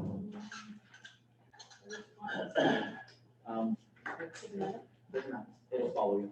I think I put the sheets in front of you, they're all legal size. I tried to make the numbers as large as they could with the printer I had. This super summary by groupings, what we did is we tried to focus on priorities that you had in this district. So technology is a priority, your special ed director was a priority, your doctor for that elementary principal was a priority. The programs at the St. John Valley Tech Center, the new programs are priority. So we focused on those things while keeping your regular items going well. COVID-19 threw us a little bit of a loop. So we really had to rethink, do we need to do anything different, or how do we plan for next year? And when I'm planning for a budget, I have to plan for basically the worst case scenario or the best case scenario, the one that might cost us the most. And that would be if we're back in school and doing the same thing that we normally do, that would be my most costly item. So that's what this is. This allows us to, if we can go back August 20th and have everybody back in school and providing transportation every day, having all the services, we're good. If we need to do remote learning, we're good. So don't be scared by the numbers in this super summary because they encompass everything, but the revenue side offset a lot of these really well. You'll notice an increase in the salaries. There's an increase for teachers and staff. There is the summer lunch program threw us a little bit of a curveball because when you're approving a budget normally, and you go to the budget referendum or the budget hearing, there's two sides to approving a budget. You approve the authority to spend the funds, and then you approve the authority to raise the funds if you don't have enough revenues coming in. So in order to have enough authority to spend the funds, I needed to increase the summer lunch program, the extended program, to cover the last 2 weeks in June, for next year, the 8 weeks or 9 weeks in the summer. And then if we're thinking ahead and we might be doing remote learning, we might be serving during harvest break, we might be serving during Christmas, we might be serving during February break and April break. So I've increased the expenses, but I know that if we have enough numbers of meals, we're gonna recover all those costs. So I've got the expenses on this side and you'll see the offsetting revenue. So the net effect of the local share is 0 for the school lunch program for the extended piece. But it's looking like the expenses increased significantly. It's offset, but so I've increased the expenses for the school lunch program by about 90,000, 93,000. You'll see the offsetting revenue in the funding side. Your health insurance did come in at an increase of 5.8%. Salary benefits are just increased to reflect the salary increases and the changes in positions. So when a teacher leaves, you have a replacement worker, they're not the same price. You may have an increase or a decrease. They offset. The professional contract and leasing, the increase there. There's the increase in the legal costs that we've put in because you have that outstanding legal aspect with the Valley Unified. And then there's also going to be some in the Valley Unified assessment for your cost share of the legal, then we increase there as well. Technology, what we've got in this budget is, you already had was in technology services for St. John Valley Tech, but we've increased it by 18,000 to cover the network services for the entire district. We've added in a $45,000 technician. It would be a Valley Unified, was in technology employee. So the 45 would include both salary and benefits and any costs. And then we've included, 2 stipends of 5,000 to each of the technology coordinators, should you decide to go that route. In utilities, I've included an amount for voice over IP phones for all schools, so St. John Valley Tech, Dr. Rack and Wisdom. Heating oil, when I looked at the last 2 years, this year we have gone back to using some coal, but when I looked at the last 2 years, there wasn't quite enough money in the budget to cover the oil. My crystal ball says the oil's gonna come in at a lower cost, but my crystal ball hasn't been working very well. So I've increased it by 10 to the level that I took the 2-year average. 54,000, that is a loan for the CTE equipment. So with the new programs, we have to go for a loan for that equipment and then lease the space as well. But what we've done with the CTE budget is the total amount of that came in from the state on the EU 279, we've got the same amount of expenses plus a $28,000 loan repayment that we have to get. The state funds cannot cover equipment costs. They will not reimburse equipment. So we'll take that 28,000 that we're over in expenses from the carry forward that the CTE had last year. So again, the local share for the CTE budget in revenues is 0 to the locals. Materials and supplies, the new CTE program, we've gone heavy on the equipment and on the electrical as well. In order to get all of your state funding, we wanted to make sure that we had enough expenses in those budget lines to come up to the same amount. So they might be quite a bit higher than what we need, but we know that we'll need a lot of materials, a lot of fuel, a lot of parts and that kind of thing. So right now it's a guesstimate, but the budget was able to support it. Equipment and furniture, there is some technology in that piece. We have the Mac Air lease. We're on year 2 or 4, I believe. We have an amount for purchasing iPads for pre-K to 2, and the teacher had some requests as well. The instructional software includes a library software, and the library software now connects all 3 district libraries so that you are able to locate anything that you might be interested in the Madawaska library and be able to see it right from the Wisdom or left to the back. So the software incorporates all the libraries. And Renaissance Learning and the Sophos that we talked about that we need, the correct version of it is included in that one.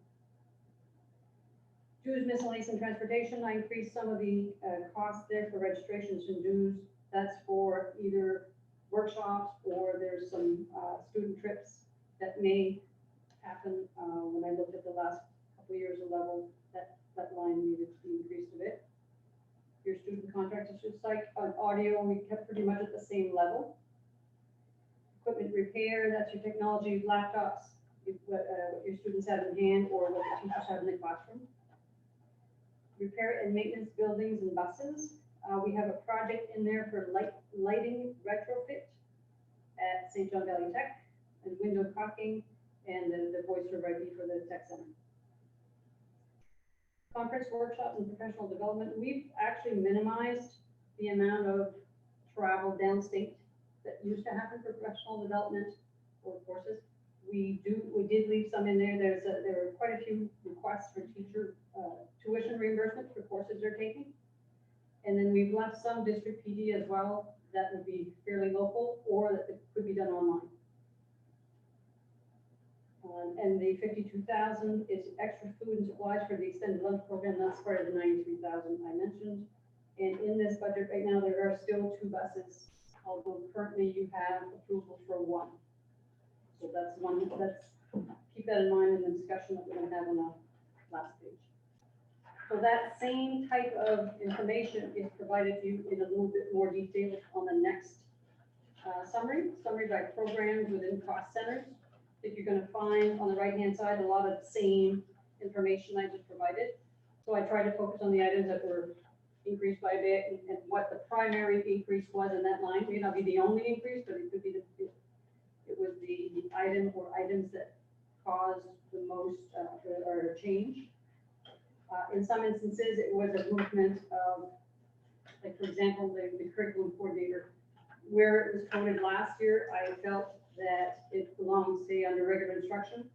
What we try to do is, I always keep in mind how I'm reporting to the Department of Education.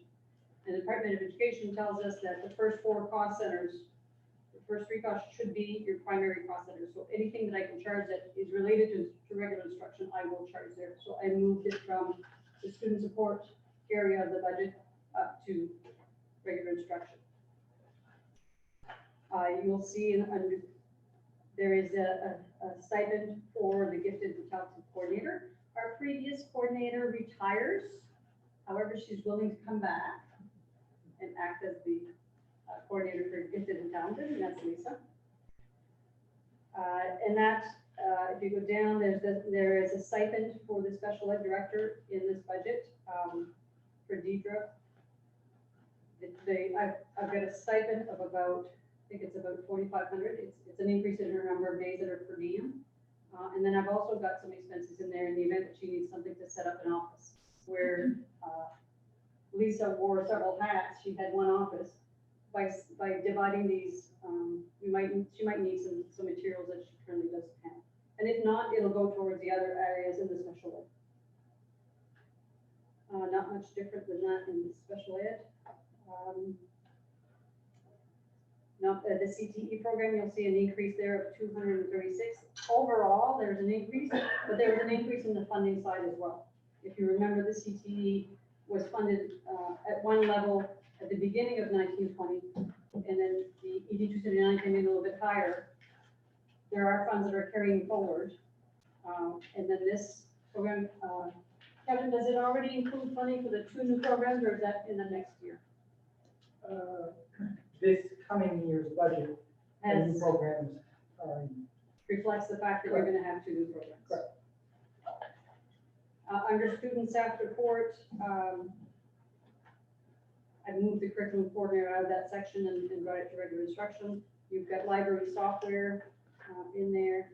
The contracted technician, the network support, and the technology coordinator are in that one line. It's an increase of 42,000.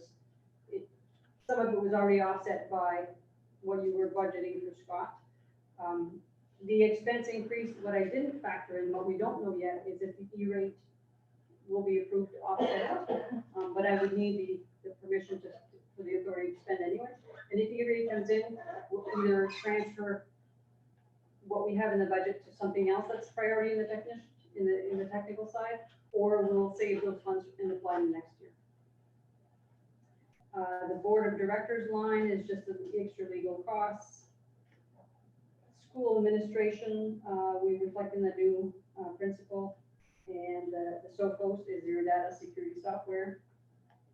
Student transportation, the primary area there is just 2 new buses and some extra hours. One thing that I noticed when I was calculating the salaries in this budget, if you remember, this is the first year that we're actually using time cards. And prior, you were using timesheets where someone was telling you I worked 8 hours today. And as I figured would happen is people are not necessarily just working 8 hours, they're working 8 hours and 15 minutes, or 8 hours. We have to pay by the minute, and we should have been paid all along. So when I looked at the history of what they're doing now, and I've increased primarily the custodian and bus drivers, and then some secretaries as well. In the facilities maintenance of some tech projects. As part of the facilities subcommittee, the technology subcommittee, we had discussed that the technology projects in total, I think were about $150,000, and that we would try to tackle these projects over a span of 3 years. In this budget, there's about 50,000. School lunch program, there's an extra 93,000 in that expense. And what you were probably only used to seeing in that section was I think last year you may have just seen the 38,000 that the locals were, when you look at the school lunch program, it has to stand on its own. So you look at your total expenses, minus the revenue that you get from parents and the subsidy that you get from the state when you give them a meal count. And then any difference, if you need more money, the difference is what shows up in this line. But when I show it to the board, I'd like to show you what it truly costs to run a school lunch program. And then when we do the warrants to the locals, we only show them what we need to collect. So our school lunch program typically runs about 200,000. And then next year, if we do end up running from July to June, just about every week, it'll run us over 300,000. And continuing ed, you always put in $1,000 in the event you need it, and it just carries forward. So in total, the total expense part of it looks like we're asking for an extra $1 million. That's just the expense side of it. And then you have the extra detail by groupings of information. I wasn't planning on going through it unless you really want me to. So we'll go to the next one, which is the funding sheet. Yeah, I think teacher for diapers in the local has, I don't. Yes, we talked about it, but what I'll do is if I don't need it, we'll put it towards the psychology and OT and PT. It's in the same section of, it's in special ed. So I just wanted to make sure that the board knew that there was a stipend plan for. Okay, yeah, so it's okay to leave it in. the- Absolutely. Okay. Yes, I worked with Deidre today. Okay. So in the revenues, the first part is the receipts. This year's budget, I know will generate savings. Exactly how much, I'm still working through. This time of year, usually I have a really good sense of where we're at. And I do for the extent that we are. But my crystal ball is still fuzzy at times. So I'm very sure I can get $500,000 carried forward, which is higher than previous year. And I am counting on the CTE fund, the extra that we needed to cover the lease on the equipment. That's the $28,663. So that means that the local is not, we're not going to local for anything CTE related. We already have it in hand. The school lunch balance carry forward. COVID-19 is sending us, is generating quite a bit of money for what we're currently doing. We still have 2 weeks beyond the school year that it was not planned. But even with that, I think we can carry forward 48,000 of what we're covering. In the local revenue piece, the local taxes, the EPS local is what comes in on the ED 279. The blue line is the line that I reserved for the very last piece that I fill in the budget. So I identify all my sources of revenues, and then I come back and say, okay, what am I missing to get to the bottom? And then in additional local, right now, would be 47,660. The school nutrition program, I'm looking at kind of like a hybrid of two things. And one is, what does the regular program do? So if we start school August 1st and kids are actually in school, we're not delivering meals, then your school lunch program is not quite going to support itself. Last year, you did have an amount, and it was because you had enough state funds, you were able to cover that at 30,000 from the state funds. So I'm not showing it as compared to last year. There was about 38,000 last year that went to the school lunch program, but it came from state funds because you had enough state funds. This year, the state funds are not quite enough to support everything that we're trying to do. The continuing education, you have an expense of 1,000. It has to stand on its own, so you're collecting 1,000. It's carrying forward anyways. CTE program, we're not going to local for any additional funds. Your tuition and fees, those are your unorganized territory students. You actually have more students this current year than you had previously, so you're generating more tuition as well. So in the coming year, we're anticipating 2 pre-K, and you currently have 19 that are K to 8, and you currently have 2 that are high school. You may have 3, one's graduating. So you're going to collect about 178,000 just in tuition if all the kids stay. In addition to tuition, you also bill them for mileage and bus driver wages, so that's about 27,000. And when we talked about getting buses for next year, we have 2 buses in the budget. We had talked about using the 40,000 from the reserve fund to offset that cost, so that 40,000 is in here as well. Your interest from investments is generating about 30,000 a year.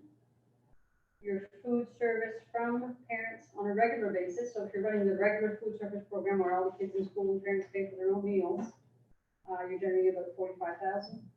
And there was an agreement of a gentleman who has to repay a loan that he owes the district. That's that copier repayment. So we're looking for total revenue of about 1,393,000. That's what we're collecting. State revenue, there's an EPS funding allocation. That's what comes into your EB 279. So there's an increase of about 161,000 there on that line this year, which was really nice. The CTE EPS funding is 1.253. So the CTE received an increase of about 236,000, which includes those 2 new programs. And the ESC funding, because we're part of Valley Unified Education Service Center, we get an extra funding for that. This year you're getting 13,242. The main key receipt is an adjustment that the state typically makes later in the year.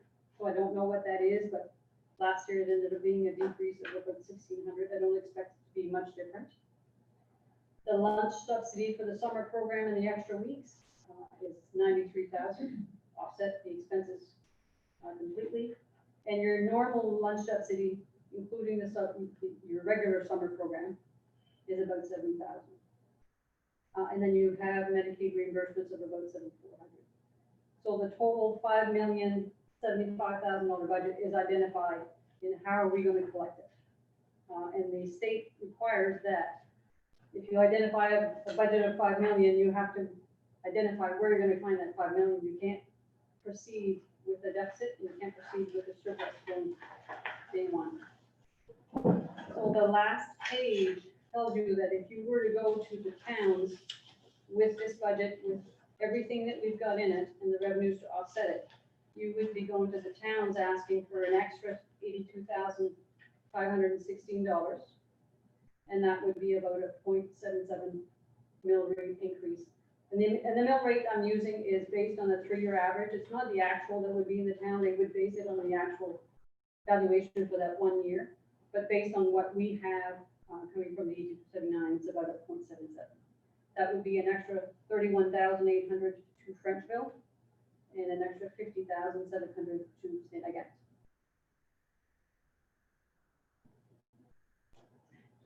You do have a couple of options.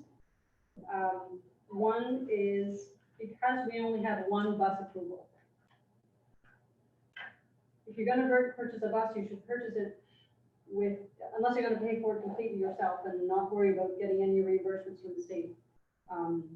You could reduce your budget by one bus, and that would reduce your requested locals by about 70,000, because you would take off the 90,000 for the bus, and then you could reduce that 40,000 from the special fund. You could reduce it by 20, or you could either use it all or use none of it. So your bus is really your flexible piece here. And if you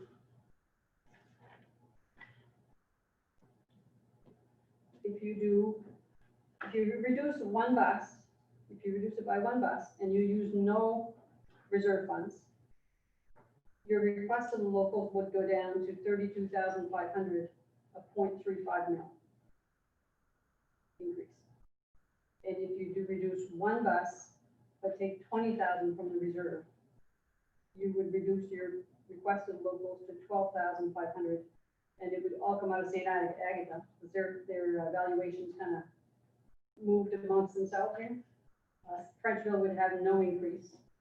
St. Agatha would have an increase of 12.9, and your mill rate would be 0.18. And I can give you your sheets. So additional local is where? Your total additional local is the first red arrow. Your additional local, just additional local is on this sheet, is on your funding sheet, and it's in blue. is the 1,969 minus 360. It's the 4754. And we'd be asking for this additional local. You would be asking for those the next 3 lines just below the blue line. So your total additional local would be, it would be, the highest that you would ask would be 1,069,000.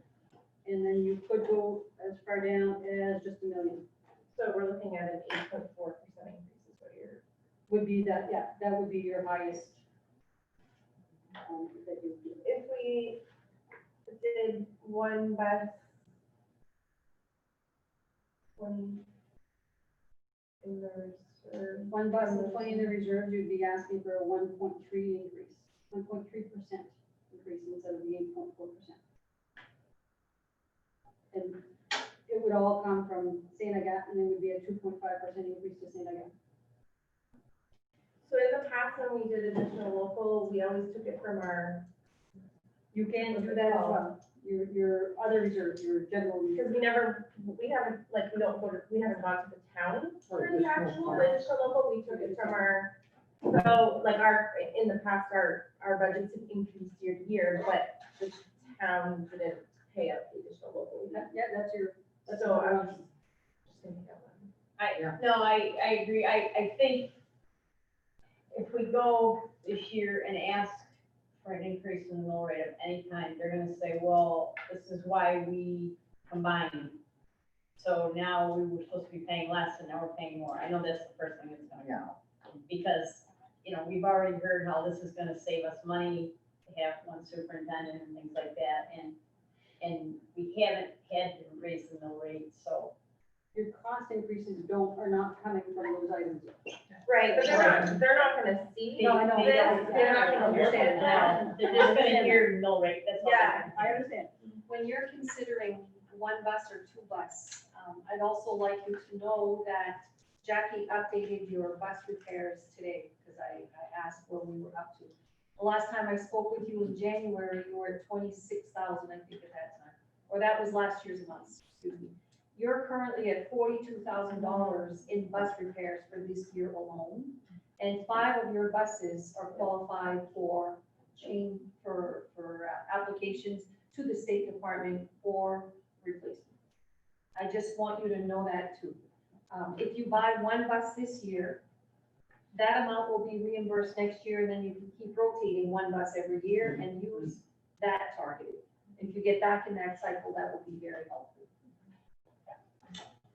so we're approved for 1 bus now, Yes. and what are the chances, is there like a second, application for a second? Yep. Right, isn't there? a second? Usually, it's at this time of the year that we would hear. Okay.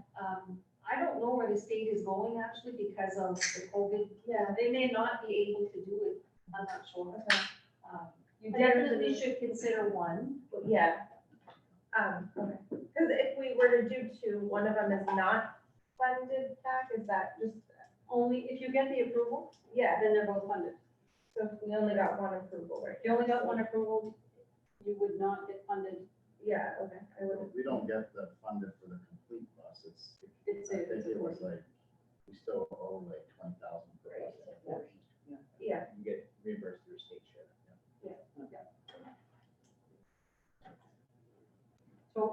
So your worst case scenario in this is to keep the 2 buses. And you could get the 82,516 from your normal reserves. And then go to the local with no increase, the same request, the same local share request as last Or we do 1 bus a year, just do the rotation, 1 a year, instead of just 2 right off the bat. year. And one of you, did you? which was last year's turnout, remember?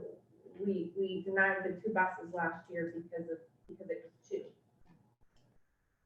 Just back in the fall. You could, and this is maybe a taboo, and I don't know if I should really bring it up, but there is the option to lease buses.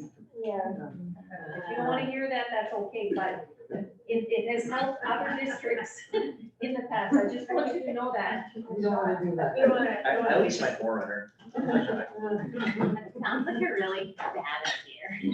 but leasing, but how you explained it, you get all your money back.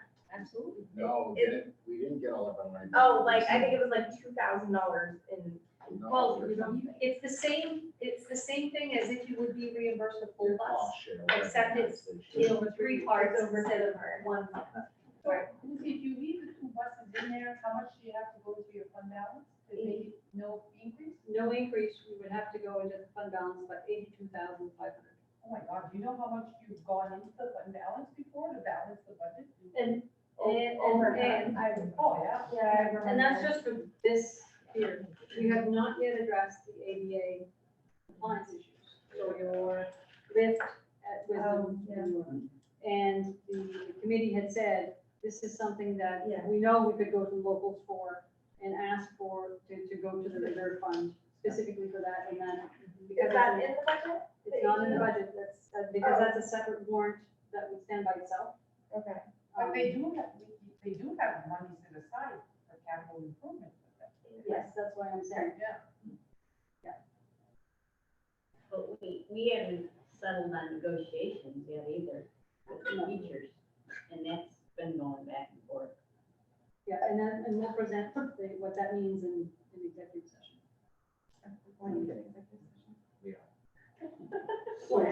All I know is we can't ask them for that much money. 'Cause they're No. not gonna fly. I waste the time. Yeah, not Telling in you the right now, first year. waste of the all of time, this. it's not gonna happen. We're gonna. You do- If we do one bus, it brings us down to, One bus can go down to 12,000 or 32,000, depending on how much you use from that reserve. From the bus reserve.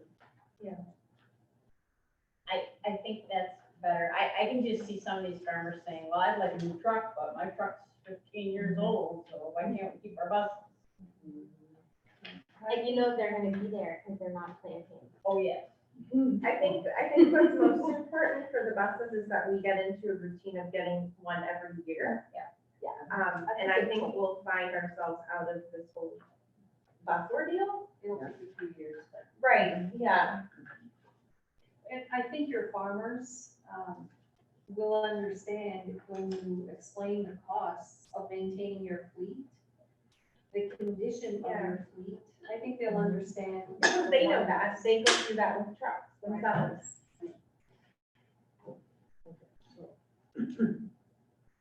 I think what they're gonna see is they're gonna look at the percentage increase, which is 8.4.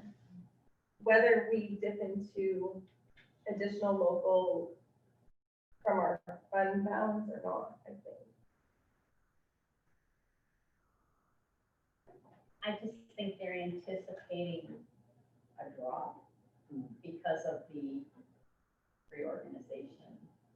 I mean, that was kind of what the support was for reorganization was, well, it's gonna save us money.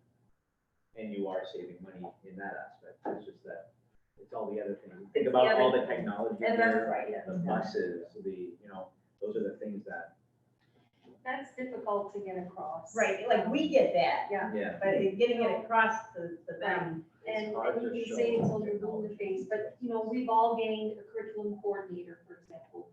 There's, a lot of services, but if you're right, it is difficult to get that to the general public and have them understand. Lucy, I'm just wondering, what does the percent increase in local come to when you go down to one bus? It's 8.4. One bus, if you don't use a reserve, it's 3.3%, and that's average between Frenchville and area. And if you do use 20% of the, 20,000 of the reserve, it's 2.5 to say that. There is a possibility to go lower than what we did last year because your local required share went down by 20,000 this year. The state share increased on the 279, and the local required decreased by 20. So you could go to your own reserves for about 102,500 and give your locals a decrease in total local share. I know. We can't, I mean, we can't do that, I mean, at some point, we're gonna have to, I mean, we can't just keep Yeah, taking all our money yeah. and soaking it so they don't pay any. If you remember the last year, they're the ones that brought up our reserve. And they're not, in the past 2 years, they've come to ask us for a That's right. And they, deal or what, you know. and we did it. And we did it, but last year we didn't. And then we said we weren't gonna do it again because of our future with, you know, our buildings and consolidations and. But they know we had that money in reserve because it came up at the public meeting last But it's, year. yeah, but We we have have to to take remind it out them, of the reserve. we have to remind them why it's there. Yeah. When we merge into one, if our elementary or whatever's gonna happen, we're gonna need it. And we can't just keep I will spending and spending Yeah. it and not putting any in it. That Eventually it's doesn't gonna work. go up. Eventually there will be less. They're gonna start to see it. increase. They're gonna have to at some point, but I don't think they're gonna accept an 8-something percent. And the thing is, if we don't start increasing now, when it comes time to have no more reserve funds, it's gonna increase really high right off the bat. They're gonna, It's not gonna be an 8.4%, it could be 10, 20%. Because they have no more money to pull out to offset that budget. I mean, I don't think a little increase, maybe, but not that much. That's not gonna work. I know it's a waste of energy there, 'cause they're used to none, so going from 0 to 8-something% increase, I don't know what that's. And just a quick question, is the library software necessary this year? Yes, It is. your life, yes, it's already in. They're accessing that online library database. Yeah, part of that was funded initially through the FedEx grant. Okay. And then the maintenance of it. Well, I guess I'd rather see some increase than, I didn't like the option, and I don't remember which option it was, where St. Agatha gets a little bit of an increase and Frenchville gets nothing. You wasn't saying that. I was Well, I see what you mean, because they're gonna say, well, how come we have to pay it Oh, my all, God, and Princeton yeah. doesn't have to pay any Yeah. increase? Yeah, you listen to Because we live by the lake, we get to pay more, I mean, we've heard that over and over. Well, Okay, so, Some of that result is because their valuations increase differently. Yeah. Like, one may have increased by 5%, one may have increased by 7%. Right? And So that's- it shifts the percentage amongst themselves. that's out of our control, but Right. we're still gonna hear that, I can see Yeah. that. How come we have to pay all the increase? So we can kind of let this digest until and we'll talk through. Oh, we don't need to vote on this? Good thing, God. You don't have Okay. to Okay. vote on it tonight. Get it off. We'll explain things through executive session and then we'll, Okay. if you feel you really need to improve it, I would Okay, not be opposed, but I don't think we can. so we added, let's see. Under new business, we need a motion to go into executive session pursuant to 1 MRSA subsection 4056A to discuss duties of officials. We need a motion to go executive session. Oh, Jean and John, who's first? Oh, whatever. Don't matter. Doesn't matter. John. Pick one. Okay, and it is 9:08.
And it is 9:16.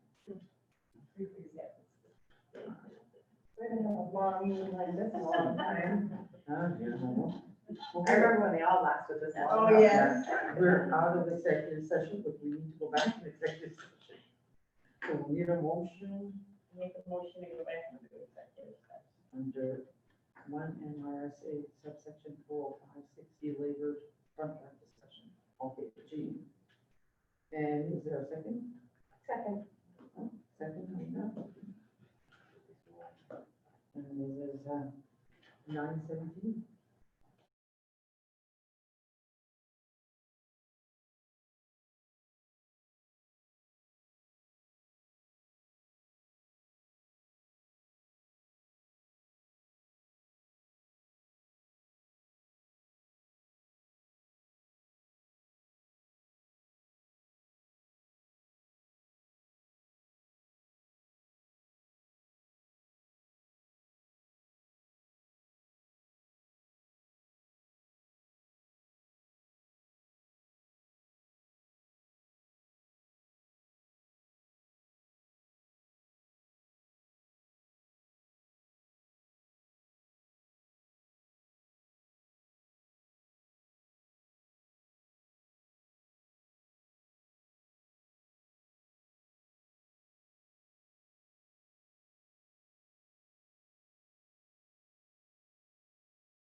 I think they came back with that.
We're ready to go out of executive session. I'll need a motion. to go out. James, second by Dawn. Okay, and it is, 35. That's your bedtime? No, I'm not in a really. I don't go to bed too early. So, we'll need, we're out of executive session and we'll need a motion to adjourn. Second by John, okay, we're adjourned. 9:35.